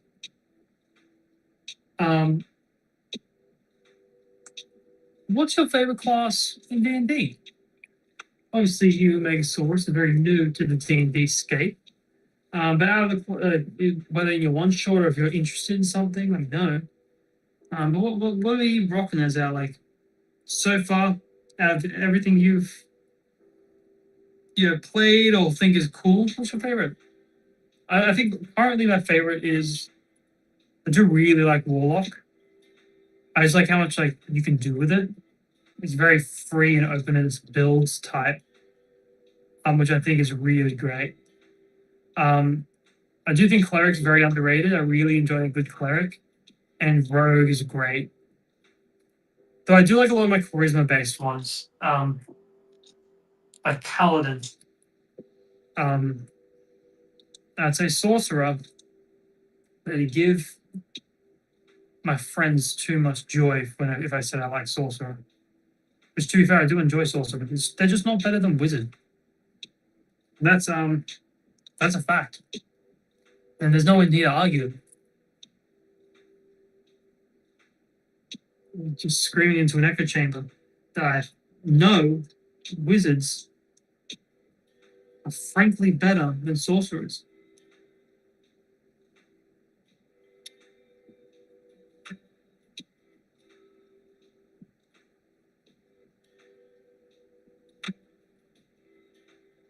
My first class in the game was a bard, though. And I really like bards. I think bards are very unique in their support type. And I don't think they're appreciated enough.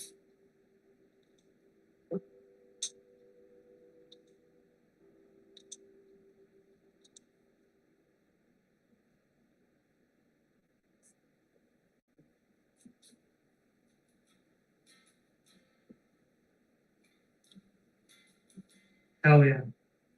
Five sword paladin, Arian says, but decided to play druid. Druid, unfortunately for me, like just the way I like these, I think I'm the least interested in druid. Though I don't dislike druid, I just like don't think that gameplay. I think like playing bard. Bard's very fun. Very easy to go and get into. In a good way. Bards are very versatile. I really like that about them.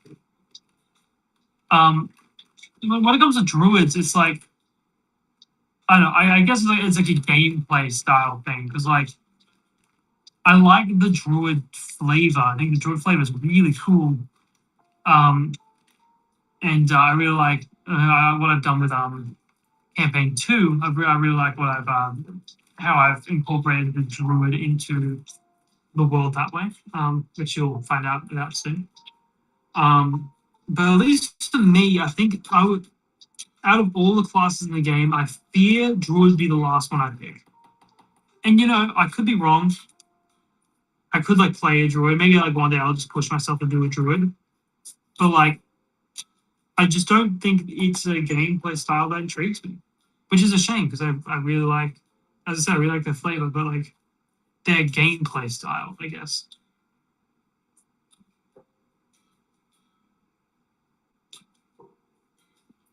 Okay. About to finish up here. Bridge brush.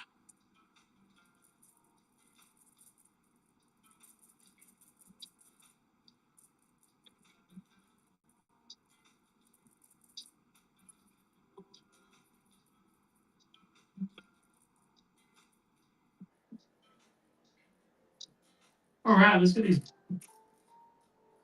No, Ryan, Battlemaster is not bad. You would just, it just wasn't your year when you played Battlemaster, you know?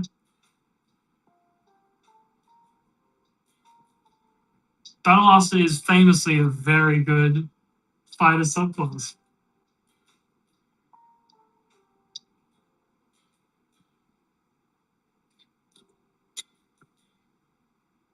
Famously. I said famously, but I just need to really point that out. Famously, Battlemaster is good. Because they're very versatile. I feel like the more versatile the class or subclass is, the better it is.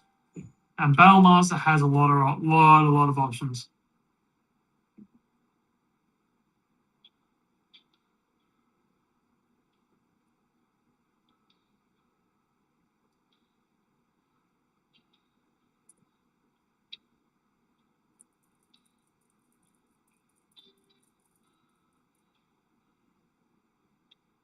Paint around this base so it looks nice. And I might call it a day for this.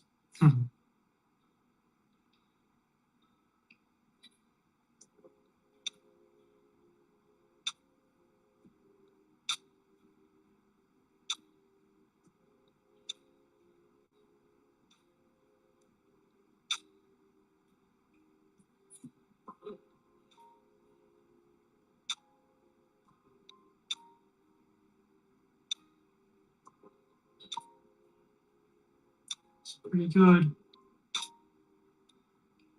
I need like a tiny, tiny, tiny sliver where the mouth needs to be.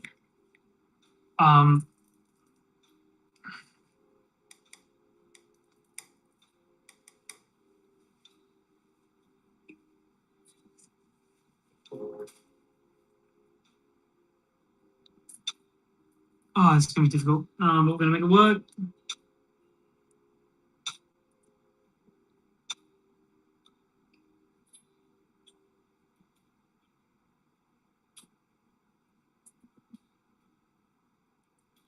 And some fresh black. Where are they go?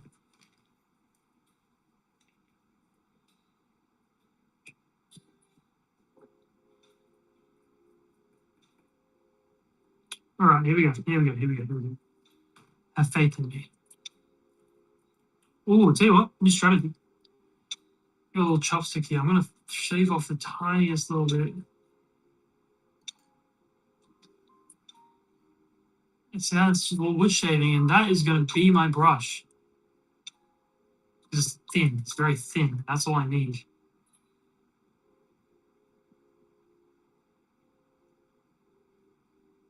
See that? Wow. Let's hope this works. Maybe that's a really dumb idea. I just really fucked up everything. But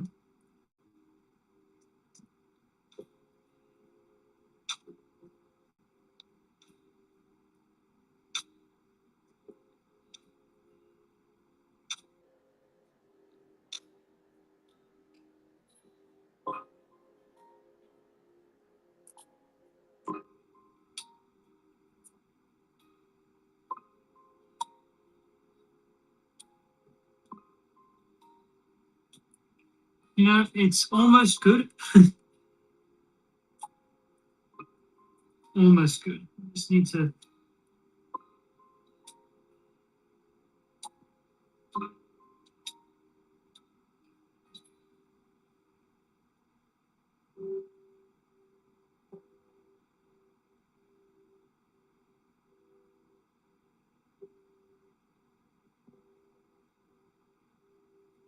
You know, for a amateur mini painter,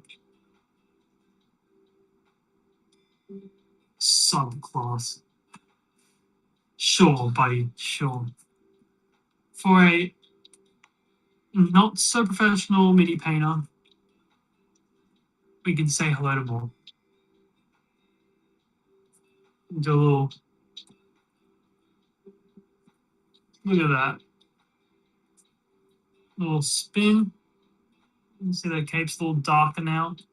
You can contrast them nicely. You can see like luscious white hair. Welcome, Morgan. You can see like a tiny little mouth I tried to do. It's always the face. The face is like the thing that kills me. But I think like from a distance, I might need to fix the mouth, but I'll do that later. That's okay. Morgan is pretty good to go. Here comes, and this makes me nervous because Freddie was at work and couldn't really. I'm going to put Morgan in this tiny little castle I got here. Yeah, I'll show you.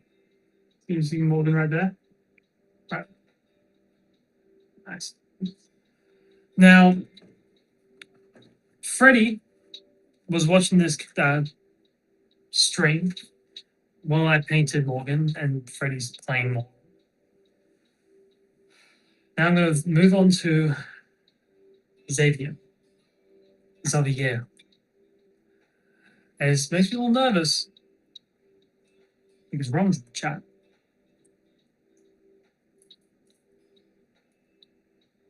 Yeah, I do need a little rotation display thing, but I don't have one. I got like a lazy Susan, but it's way too big. So, because Ron's got a bit more coloration and a lot more layers to him instead of Freddy's character is kind of one flat thing, it makes it easy to kind of color. I'm going to start with a base coat of gray to show me where all these shadows can go. And I think that's really going to help me out to begin with. So we're going to start with some warm grey.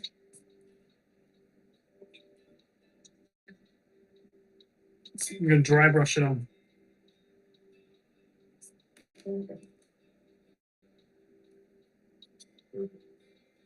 Okay, let's go.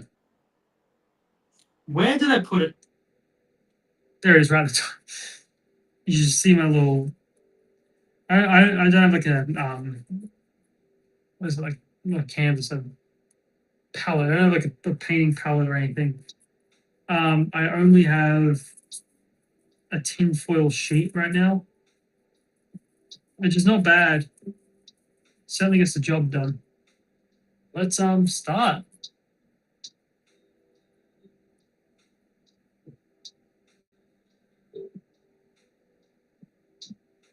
I will say I do think doing Javier,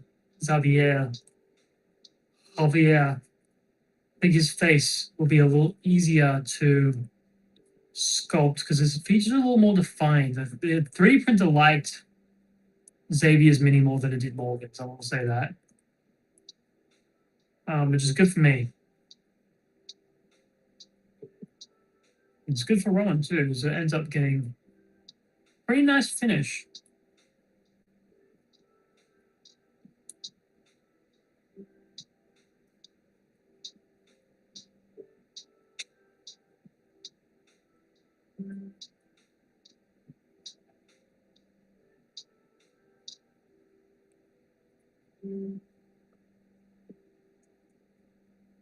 Right.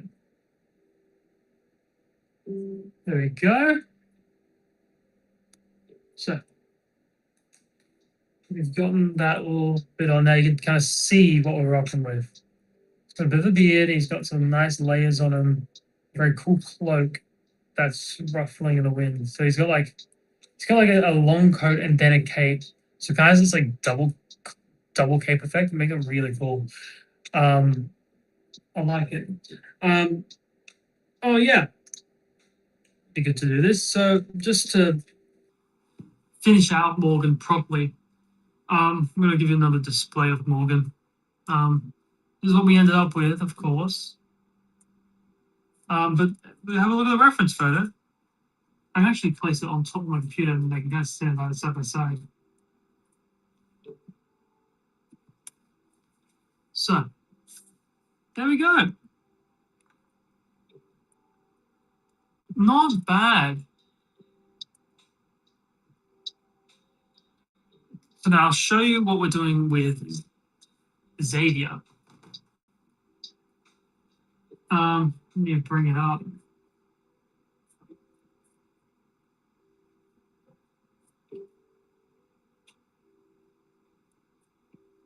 Oh, it just closed. Damn. Computer's fighting me. So we have it. Stella, as I've said, is doing the art for all these characters. But unfortunately, I haven't gotten around to making Ron's character yet. But this is what Stella's going to be doing immediately next. So I'm using the reference that I got directly from Hero Forge. This is what the Hero Forge, which is what all the minis made from, by the way. Hero Forged. This is what we're working with. A bit of heterochromia in the eyes, it seems. Some nice blue accents. Oh, sorry, purple. Some very nice deep purple accents with the brown leather and then the steel plating. It's very cool. Let me set up my little system here.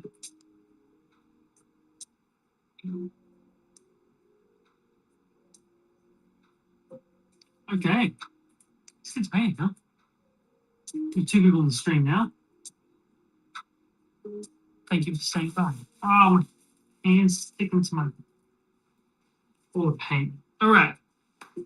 Let's do it. We're going to, I think we're going to start with the browns. I think the browns are the easiest and just to manage and work with. But the problem is, brown's all over. Like brown is like, I'd say the thing I use the most out of all these paints. so I don't have much of it. So hopefully this gets done very quickly, and I can just be happy with the first coat that I do. Otherwise, I could be risking running out of it.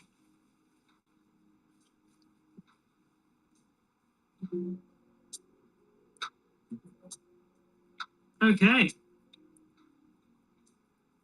So as I had mentioned before, Xavier Hodgson is a paladin, a divine warrior that may or may not follow a god. Not, I'm just say paladins in general, not Xavier. Will not be revealing any freebie backstory stuff. You have to watch the series to get that. But Xavier's a paladin. Paladins being warriors that fight by a code so strongly that it forms into magic. And that's pretty awesome. I can give a bit of insight into the magic system as well. The magic, this will be a stream only bit of information. Magic is something that comes from the dreams of people, at least in this world. Effectively, people have to enter a dream, like a almost like a sleepwalking state, where they're both simultaneously dreaming as if they were asleep, while staying conscious, and they're able to almost link their mind between the dream world and the conscious world and pull the fantastical things that often are in dream worlds into reality, and then they're able to cast magic from it. So paladins in this instance would effectively be believing in their dream, in their oath, so hard that it manifests into power. Which is pretty fun.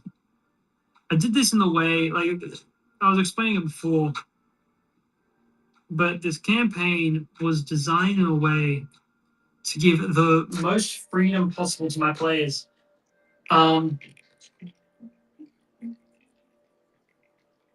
So yeah, it was set in this post-apocalyptic cyberpunk world.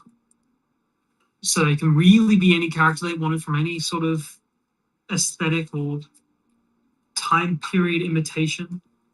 But then also, with the way magic works, it says, well, your magic is coming from your dreams. So it can really manifest in any way. Magic doesn't look like this. If you cast Fireball, it doesn't look like the Fireball I tell you. It looks like the Fireball that is in your dreams. So it just gives more play space to work in making your character feel the most unique to you. The one that makes it like it's your character, you know. So people can be proud to say like, yeah, I came up with this very cool flavoring, and be very specific about it.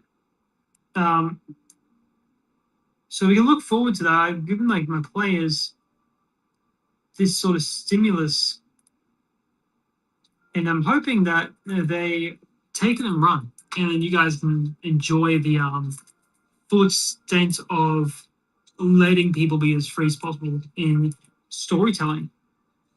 Let me tell you, these players are a bit too smart for their own good. They've got a good grasp on how storytelling works and how to make things feel very real and how to describe their flavoring very good. So I'm very excited, and I think we've got a bit of a treat for you when it's fully up and running.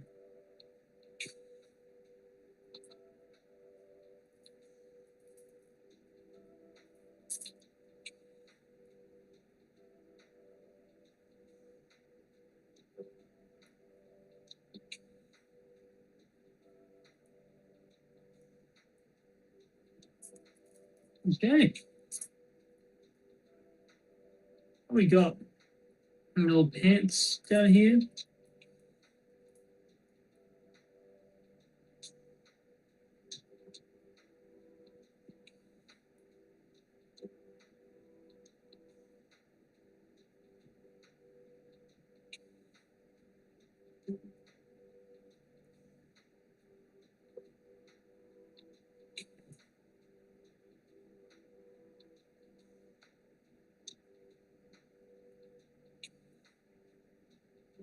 There we go. There's like more parts to him, but it's oddly a bit easier.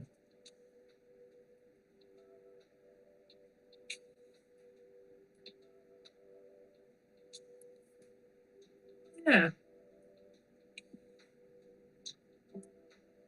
Just kind of go up on this side as well, it seems.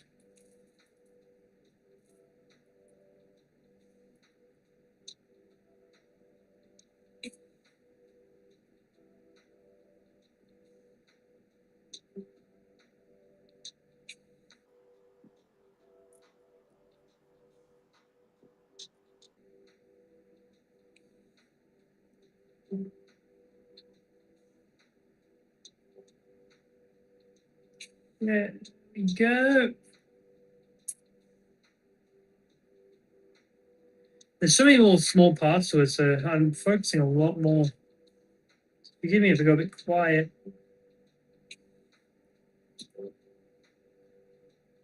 There we go. Get some of that. I'll show you. Here comes the brown.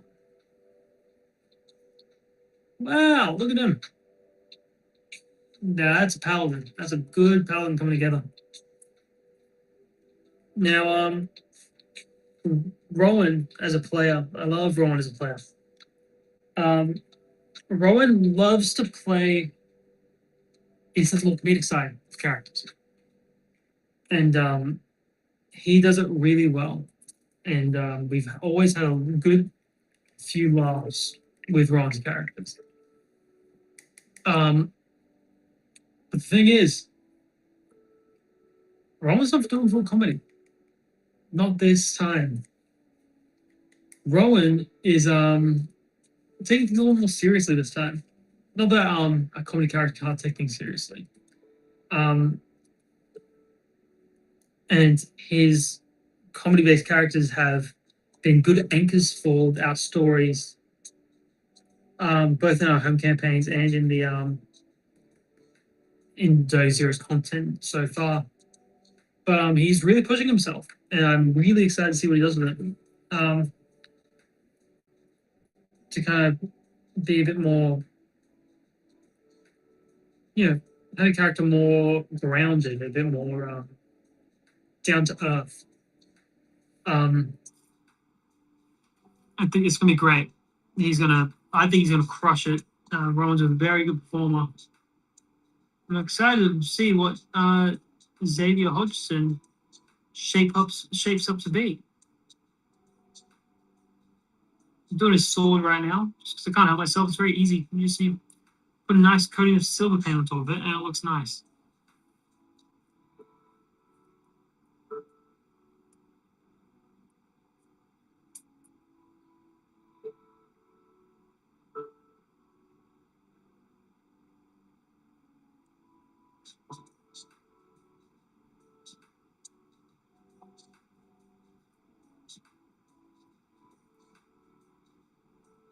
Okay.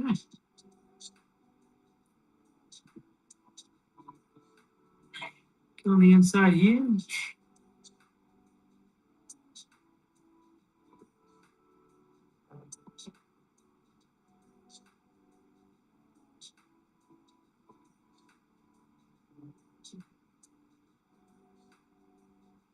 There we go. It's a nice shiny silver sword.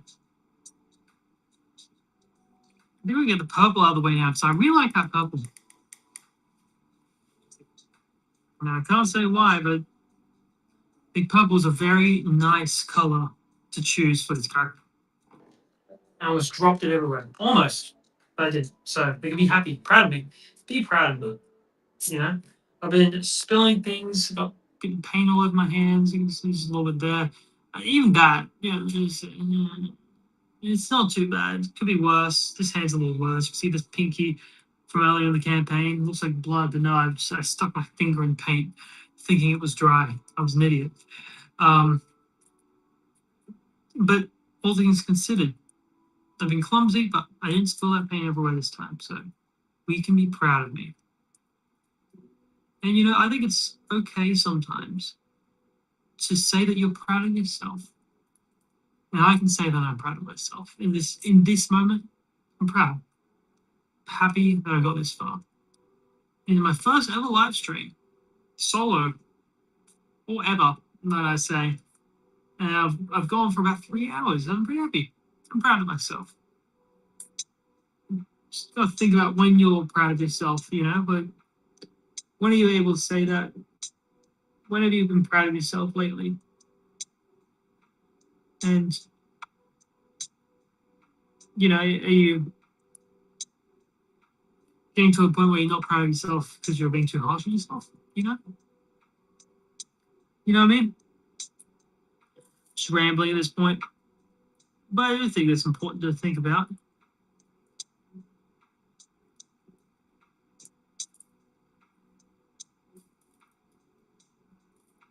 I think that even like in little things, you can be proud of yourself.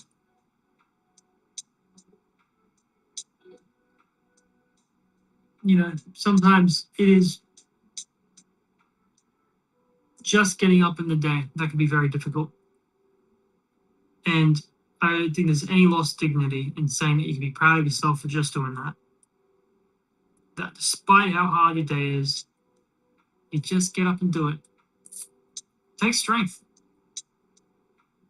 There's certainly a level of pride that you're allowed to have in that.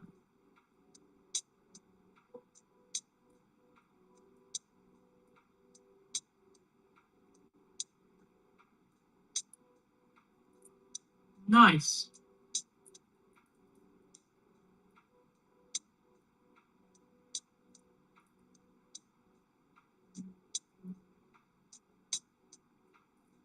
Alligator's undercoat.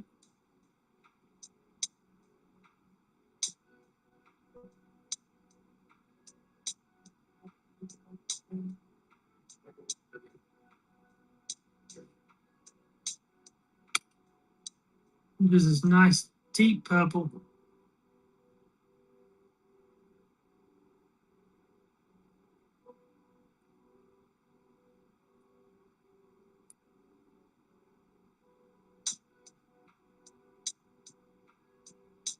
After the purple's on, I'll give you a bit of a preview.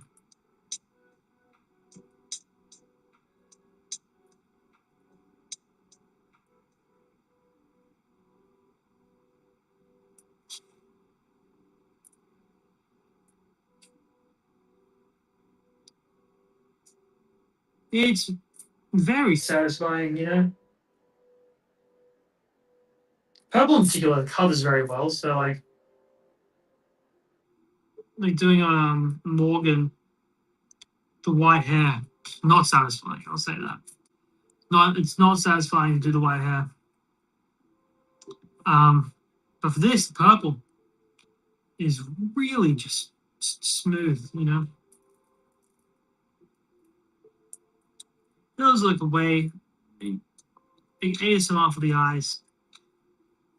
That's what this is for me. Man's a philosopher.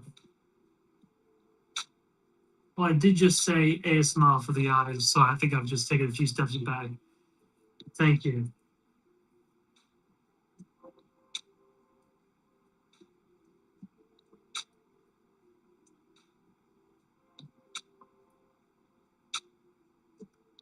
I find myself having to remind myself to breathe. Just tense. I feel like one small twitch of the arm, I ruin everything.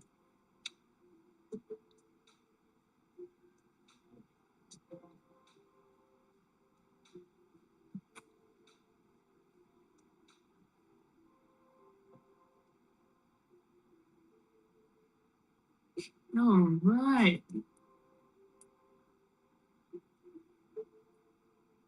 That's looking pretty nice.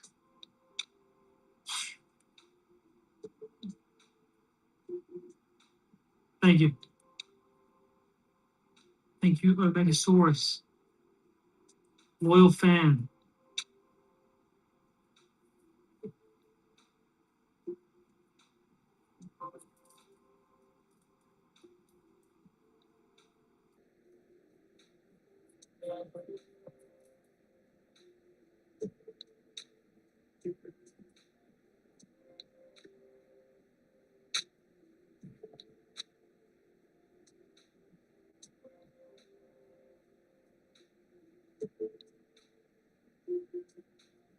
There goes my breathing again. Just gotta stay calm. Need a bit more purple on my board. Bit more purple. Lips are getting dry. I ran out of my drink. But if I drink more, we won't have any for dinner. You can't have that.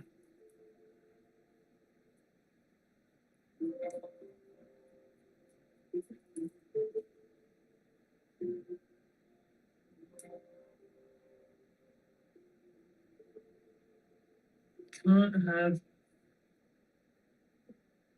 that.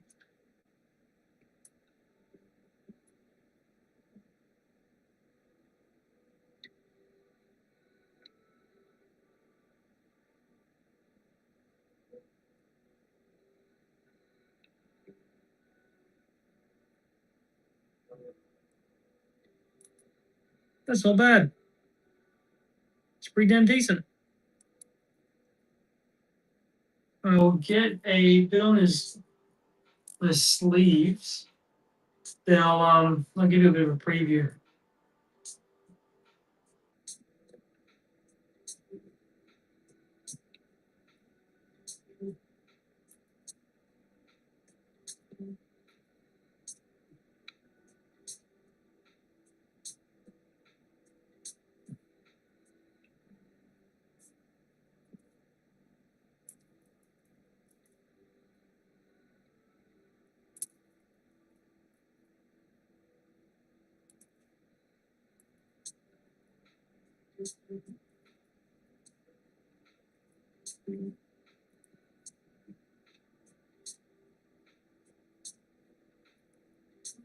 There we go.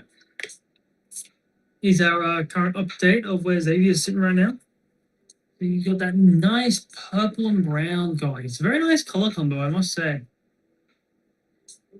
It's pretty good. It's pretty good. All right.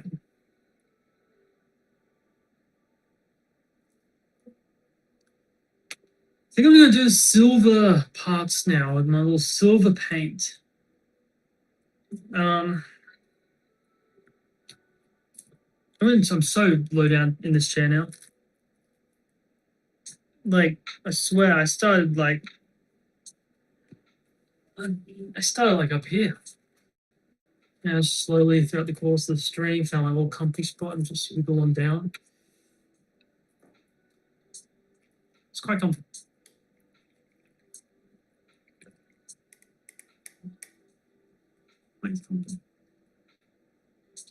All right, silver. Really like the silver paint. It's also quite easy to cover. It's so shiny. Is his shield? I got another image here. His shield seems to be silver and wooden. Okay. But a bit more of a lighter wood than his the brown of his cape, which will give some good contrast, which is nice. Now I'll just put on the silver parts and worry about the rest later.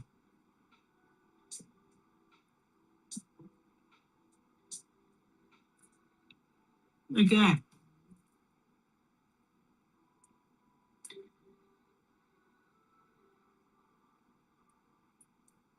It's like not a traditional paladin look, which is not a bad thing. So when you think paladin, you think like heavy clad armor, you know. Here we've got a paladin who's a bit more light, like lightly packaged, you know. Acting a bit more mobile than anything. But I'm sure that as the campaign goes on, he's going to be a pain in my ass to hit with any sort of damage.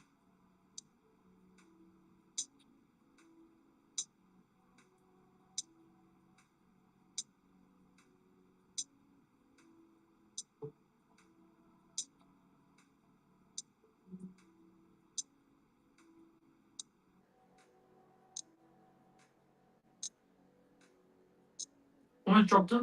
Almost destroyed his little model. But don't worry, I saved it. I can tell you all worried.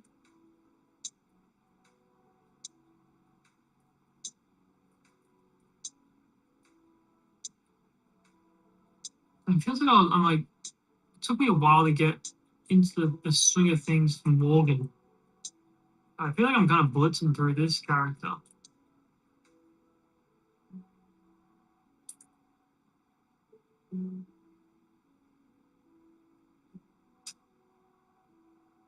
Sort of that steel on his upper arms too.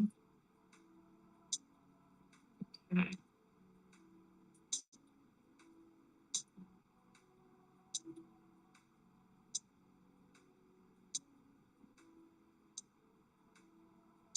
Third piece, there's a little piece I need to remove.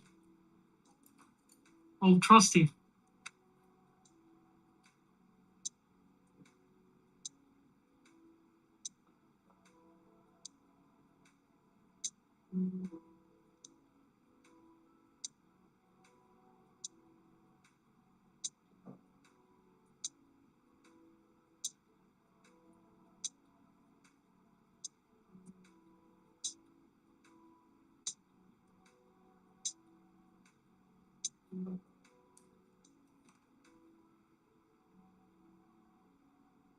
I don't think I got it.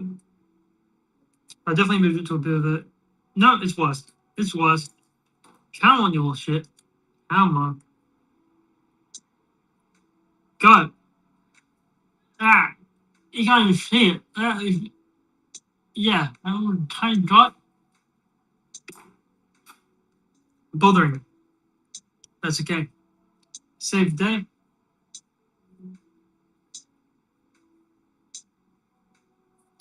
Now back to it. Now, Megasaurus, I thank you for being so loyal and sticking around this long. It has been a pleasure to be able to paint for you and just mindlessly talk while you listen. Makes it a lot easier knowing that there's someone listening, you know?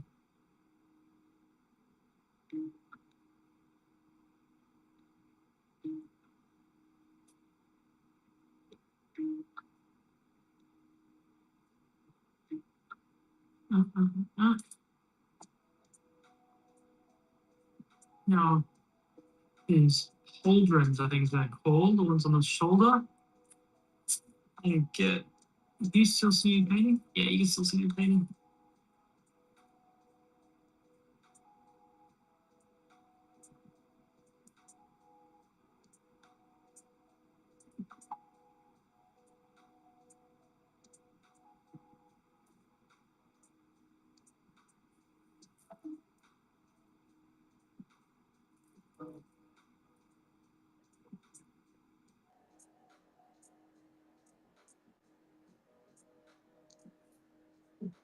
Yeah, it needs to be brown, so I'll go over that in a second.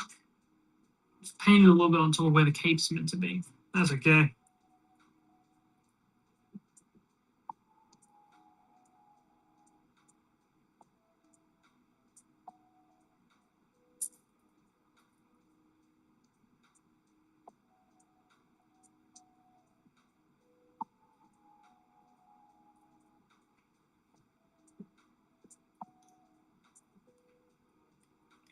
Okay. Well, the silver is done. Let's get back into the browns. Brown I missed and browns that I need to touch up again. Not too much, just enough. All right. There's a little back cape that I didn't realize was here that I grabbed.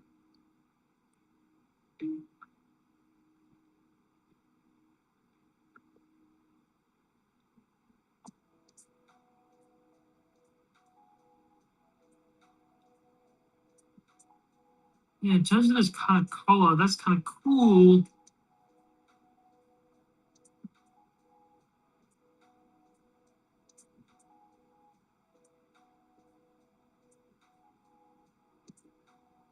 Very nice. And then look around on this side too.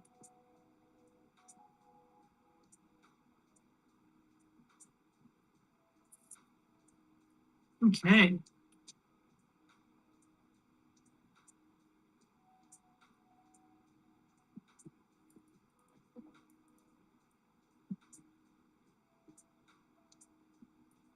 There we go. There we go. All right. Now, what do I do? Kind of nice black hair. So what I'm going to do, I think he's a bit older. He's not very old, but I think I might try and put a couple of silvers in there. It might be difficult, but yeah, we'll work it out. For now, he's got black hair. Nice black bushy beard. So where'd my black paint go?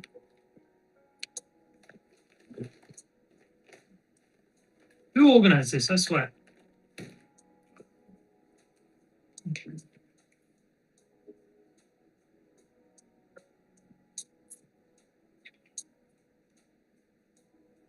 Okay. Here we go. Nice glob of black paint. Now, it goes on.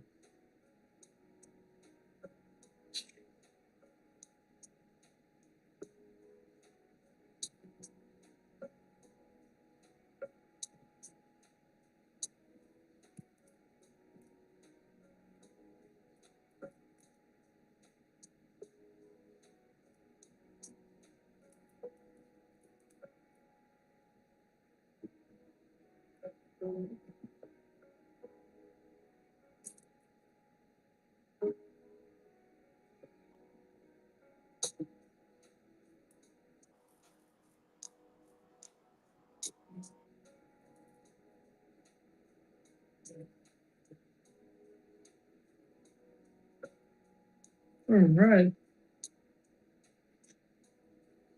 There we are. Man, you can see the difference from here. Now I get the beard as well. Oh, I'm so locked in.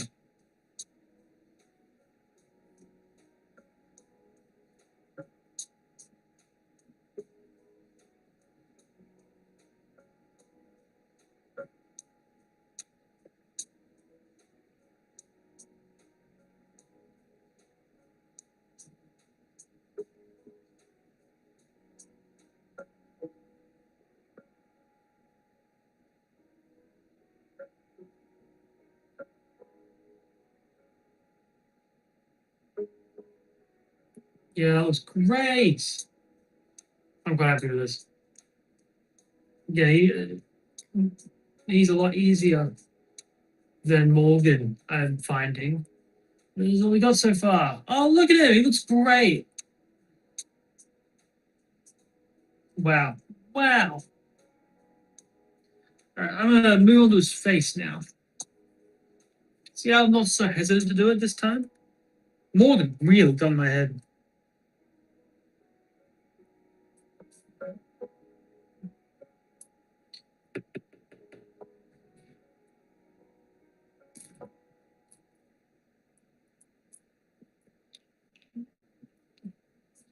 Let's mix the paint up. Baby!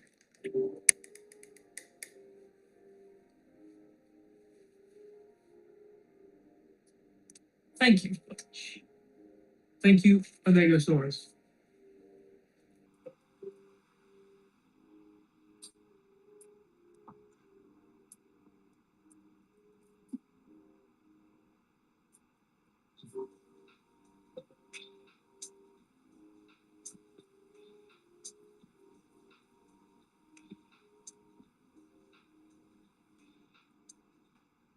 All right, skin tone achieved. I just got to put it on the fella.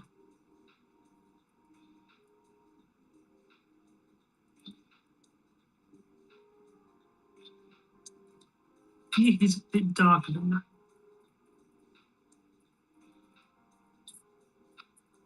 One more tan. This guy's a bit like sun. I wouldn't say sun damaged, but he's certainly Certainly tanned up. Just need more white paint. I was trying to use an old bit I had previous, but it's just not working.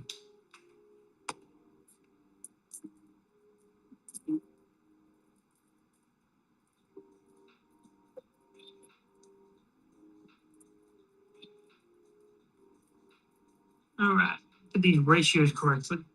He's not as pale as Morgan. I'll say that for certain. Morgan's quite pale.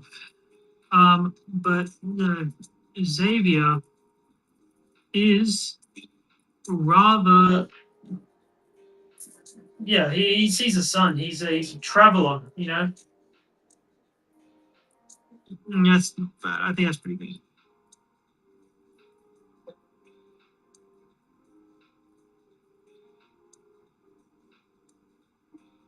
Okay, let's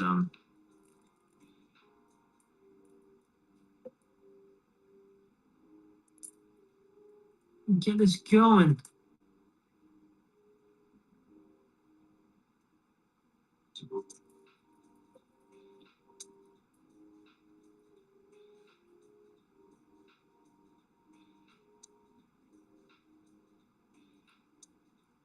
Oh, because his eyes are so like obvious. I don't think I might not even need to paint them. Show you in a second. But like,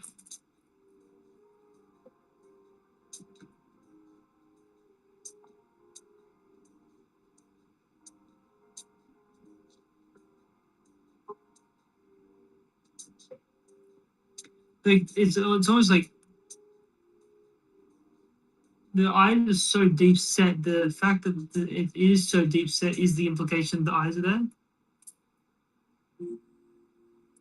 It's pretty good. Then we go over his beard, just put a bit of skin on his beard.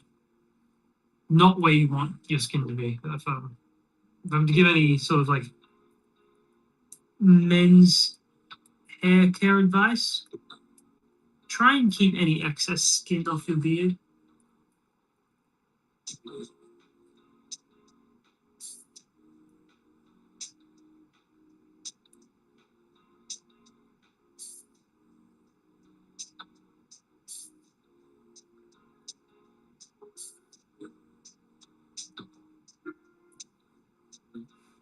Okay.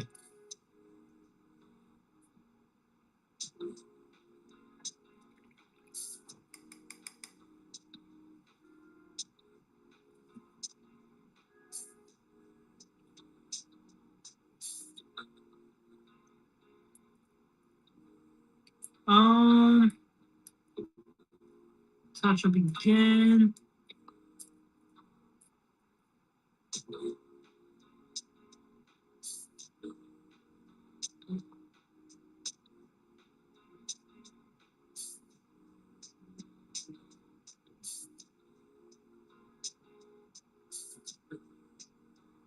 Precision.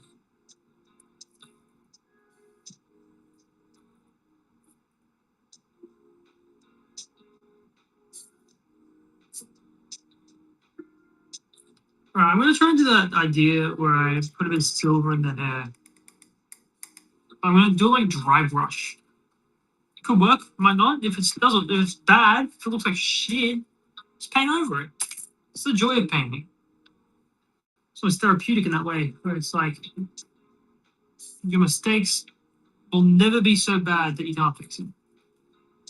If lesson for life there. Hey, that can be that philosophy you're talking about again.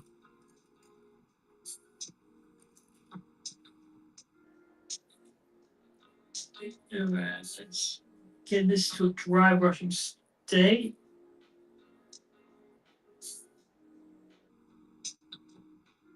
Too much, need to get rid of some.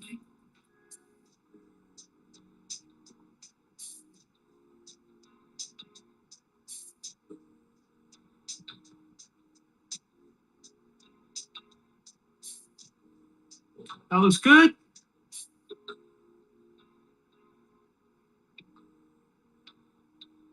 Get a bit of the beard as well if that's possible.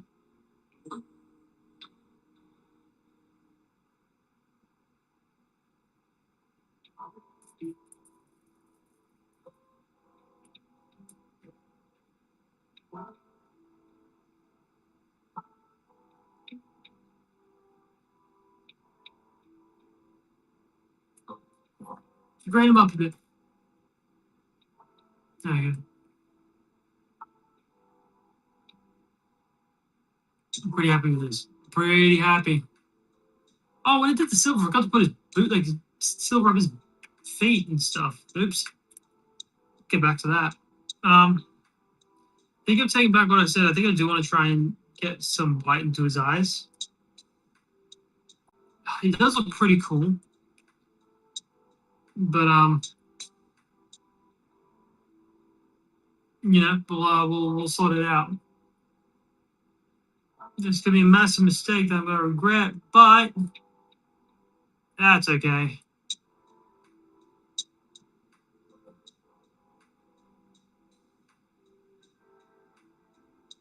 Okay, there's one.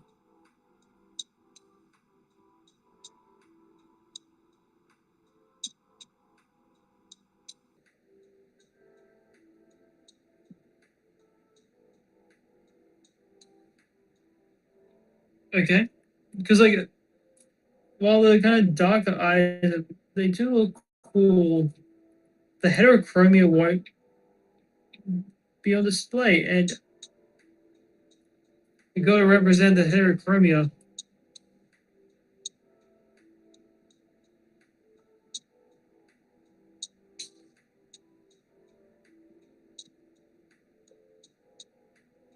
Man, it's the thing that I told the tractor joke in the stream.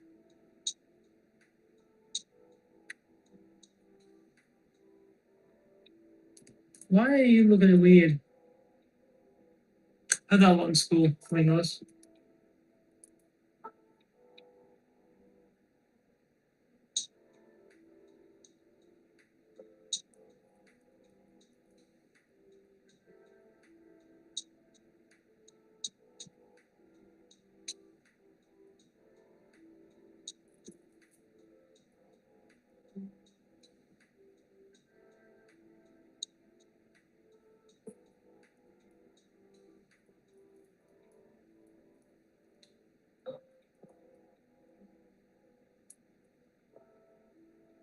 Okay. That's okay. And I think I'll just eyebrows. And it should make it look good. It's always the face. It's always the face.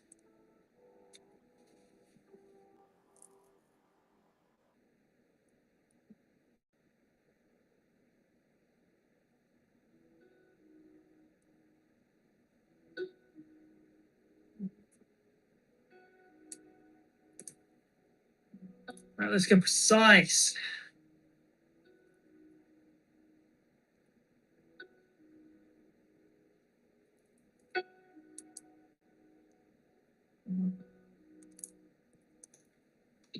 It's like there wasn't even paint on him. More paint.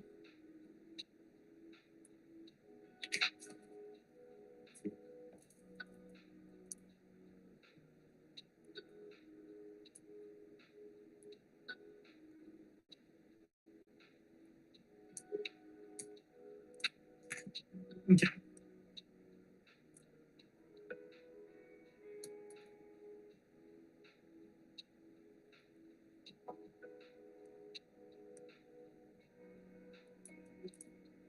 It's a good first eyebrow.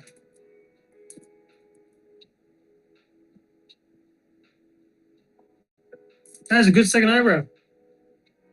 Maybe a little short. I'll see if I can extend it without ruining everything.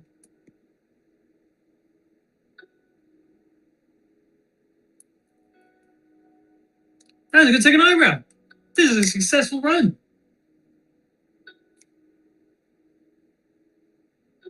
Thank you for stopping in, Mail. I'm a nerd. But thank you. Enjoy work. Everyone's watching me during work. I am appreciative that I am the bloodstream, you know. Check it. So hard to see. The drive-by call out. Yeah, that's my sister. All right. So we gotta get the heterochromia in.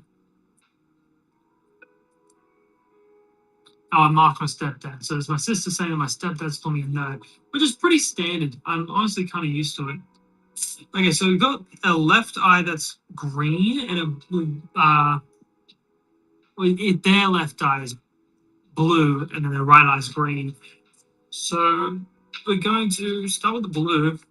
There's a bit of a light blue, so we're going to lighten this up a little bit.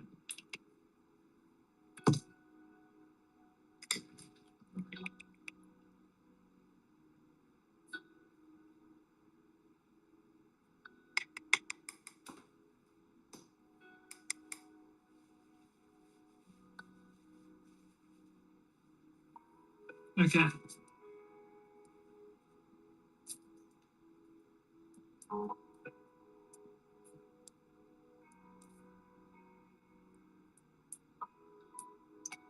Get that going.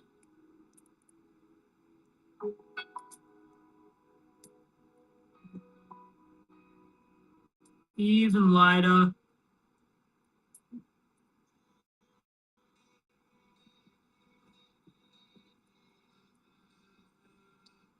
That is pretty good.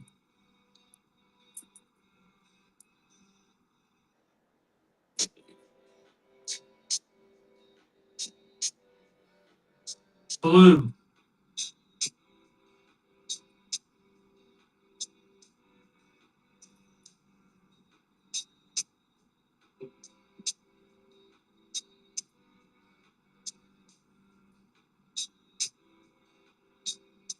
One successful eye. One successful eye. That is very difficult by my standards, but I've done it.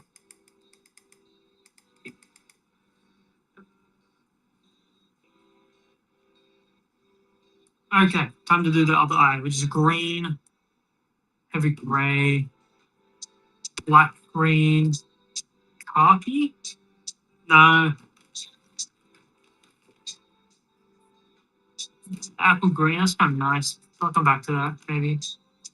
Heavy green. Maybe.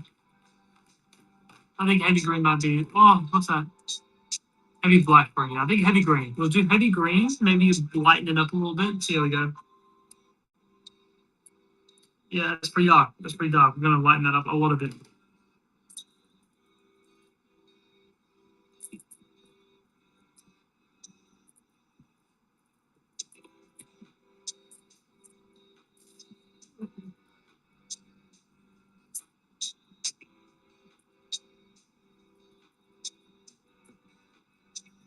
Now, it is important as a DM to really care about the specifics of your characters, of your players' characters, because they've made these choices for a reason. My character, my player, has decided that they want two different colored eyes.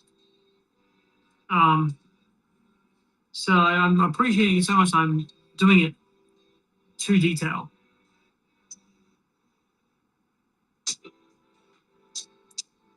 That is one successful eye and one unsuccessful eye. I'm gonna try and just wipe it off. I'll just try and wipe it off and start from scratch instead of having to repaint everything. That's what took me the longest, Morgan having to start again.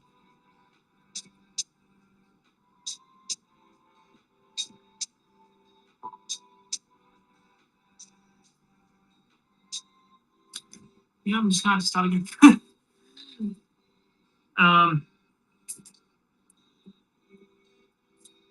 Maybe I can do it like this.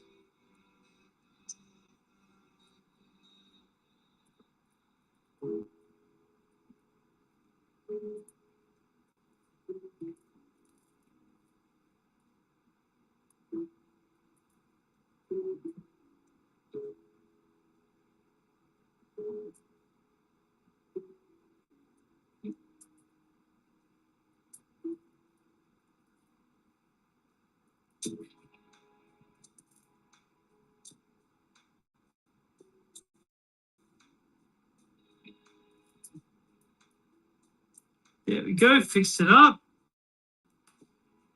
Attempt number 2. Oh, it's probably because it's into this. Green. It's green.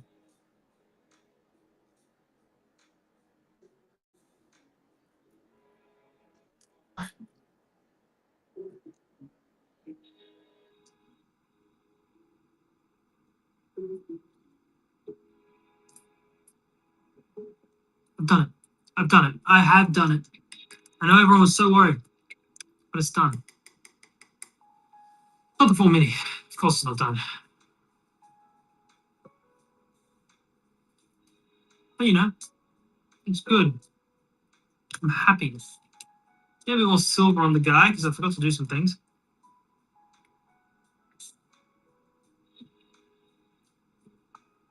And once I'm done with all this, I'm going to order some food. I'm even hungry. Getting some Indian food. It's going to be good. Okay, let's...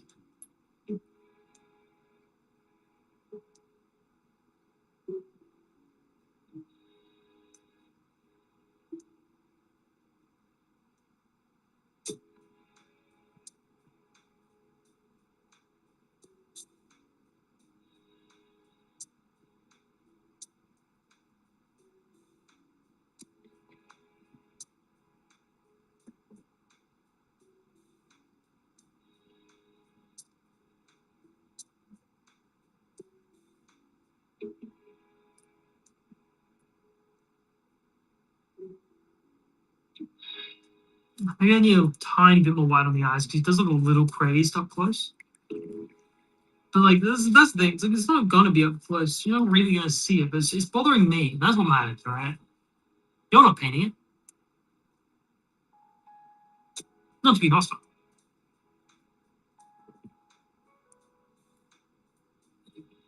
Just need the tiniest. Use that tiny little bit of white. Tiny.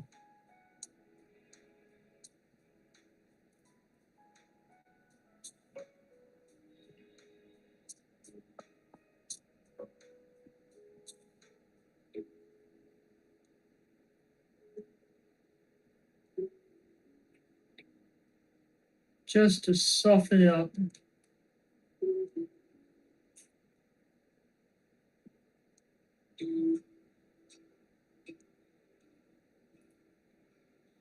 That's helped a little bit. That has helped.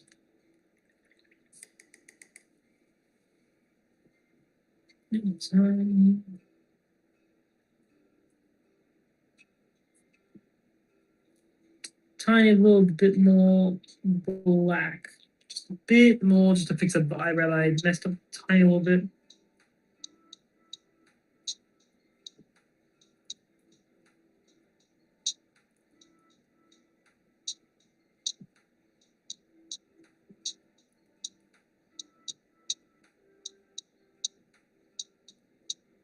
There we go.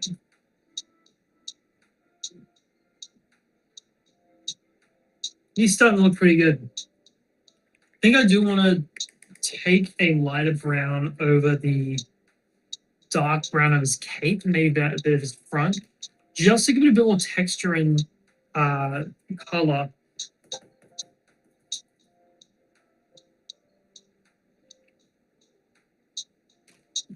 Use a lighter brown, that'd be good. The heavy brown, it's not ideal, really. It's not ideal. Heavy color brown. Maybe. Let's see how it looks. It looks green.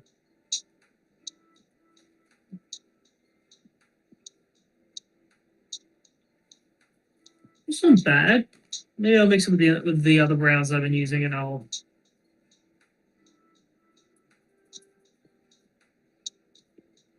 give it a bit more of that profile. There we go. See how that looks.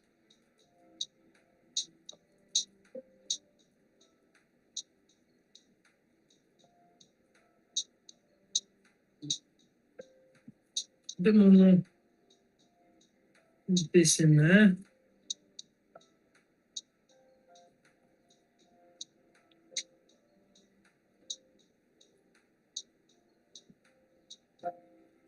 Yeah, it's not bad.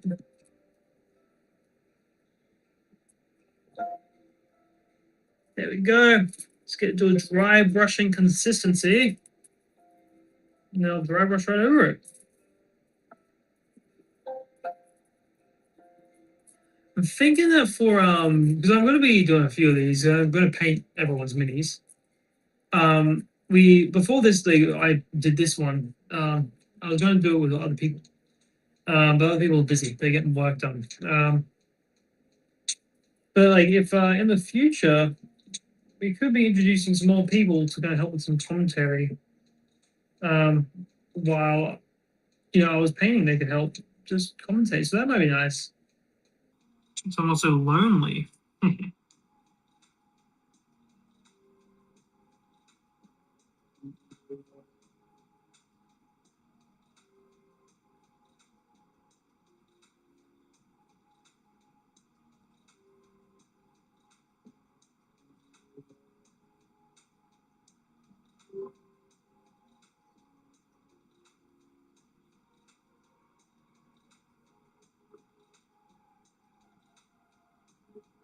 All right.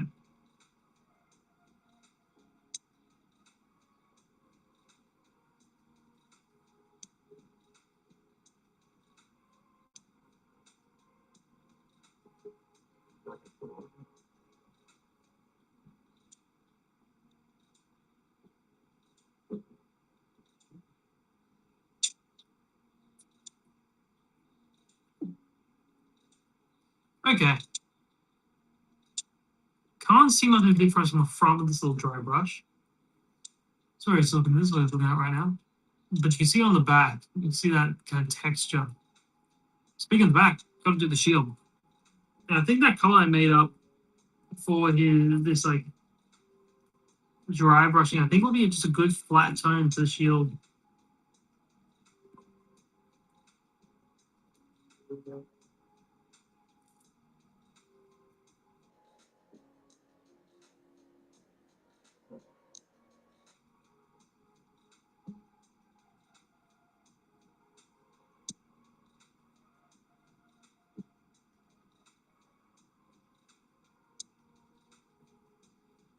Yeah, it was nice.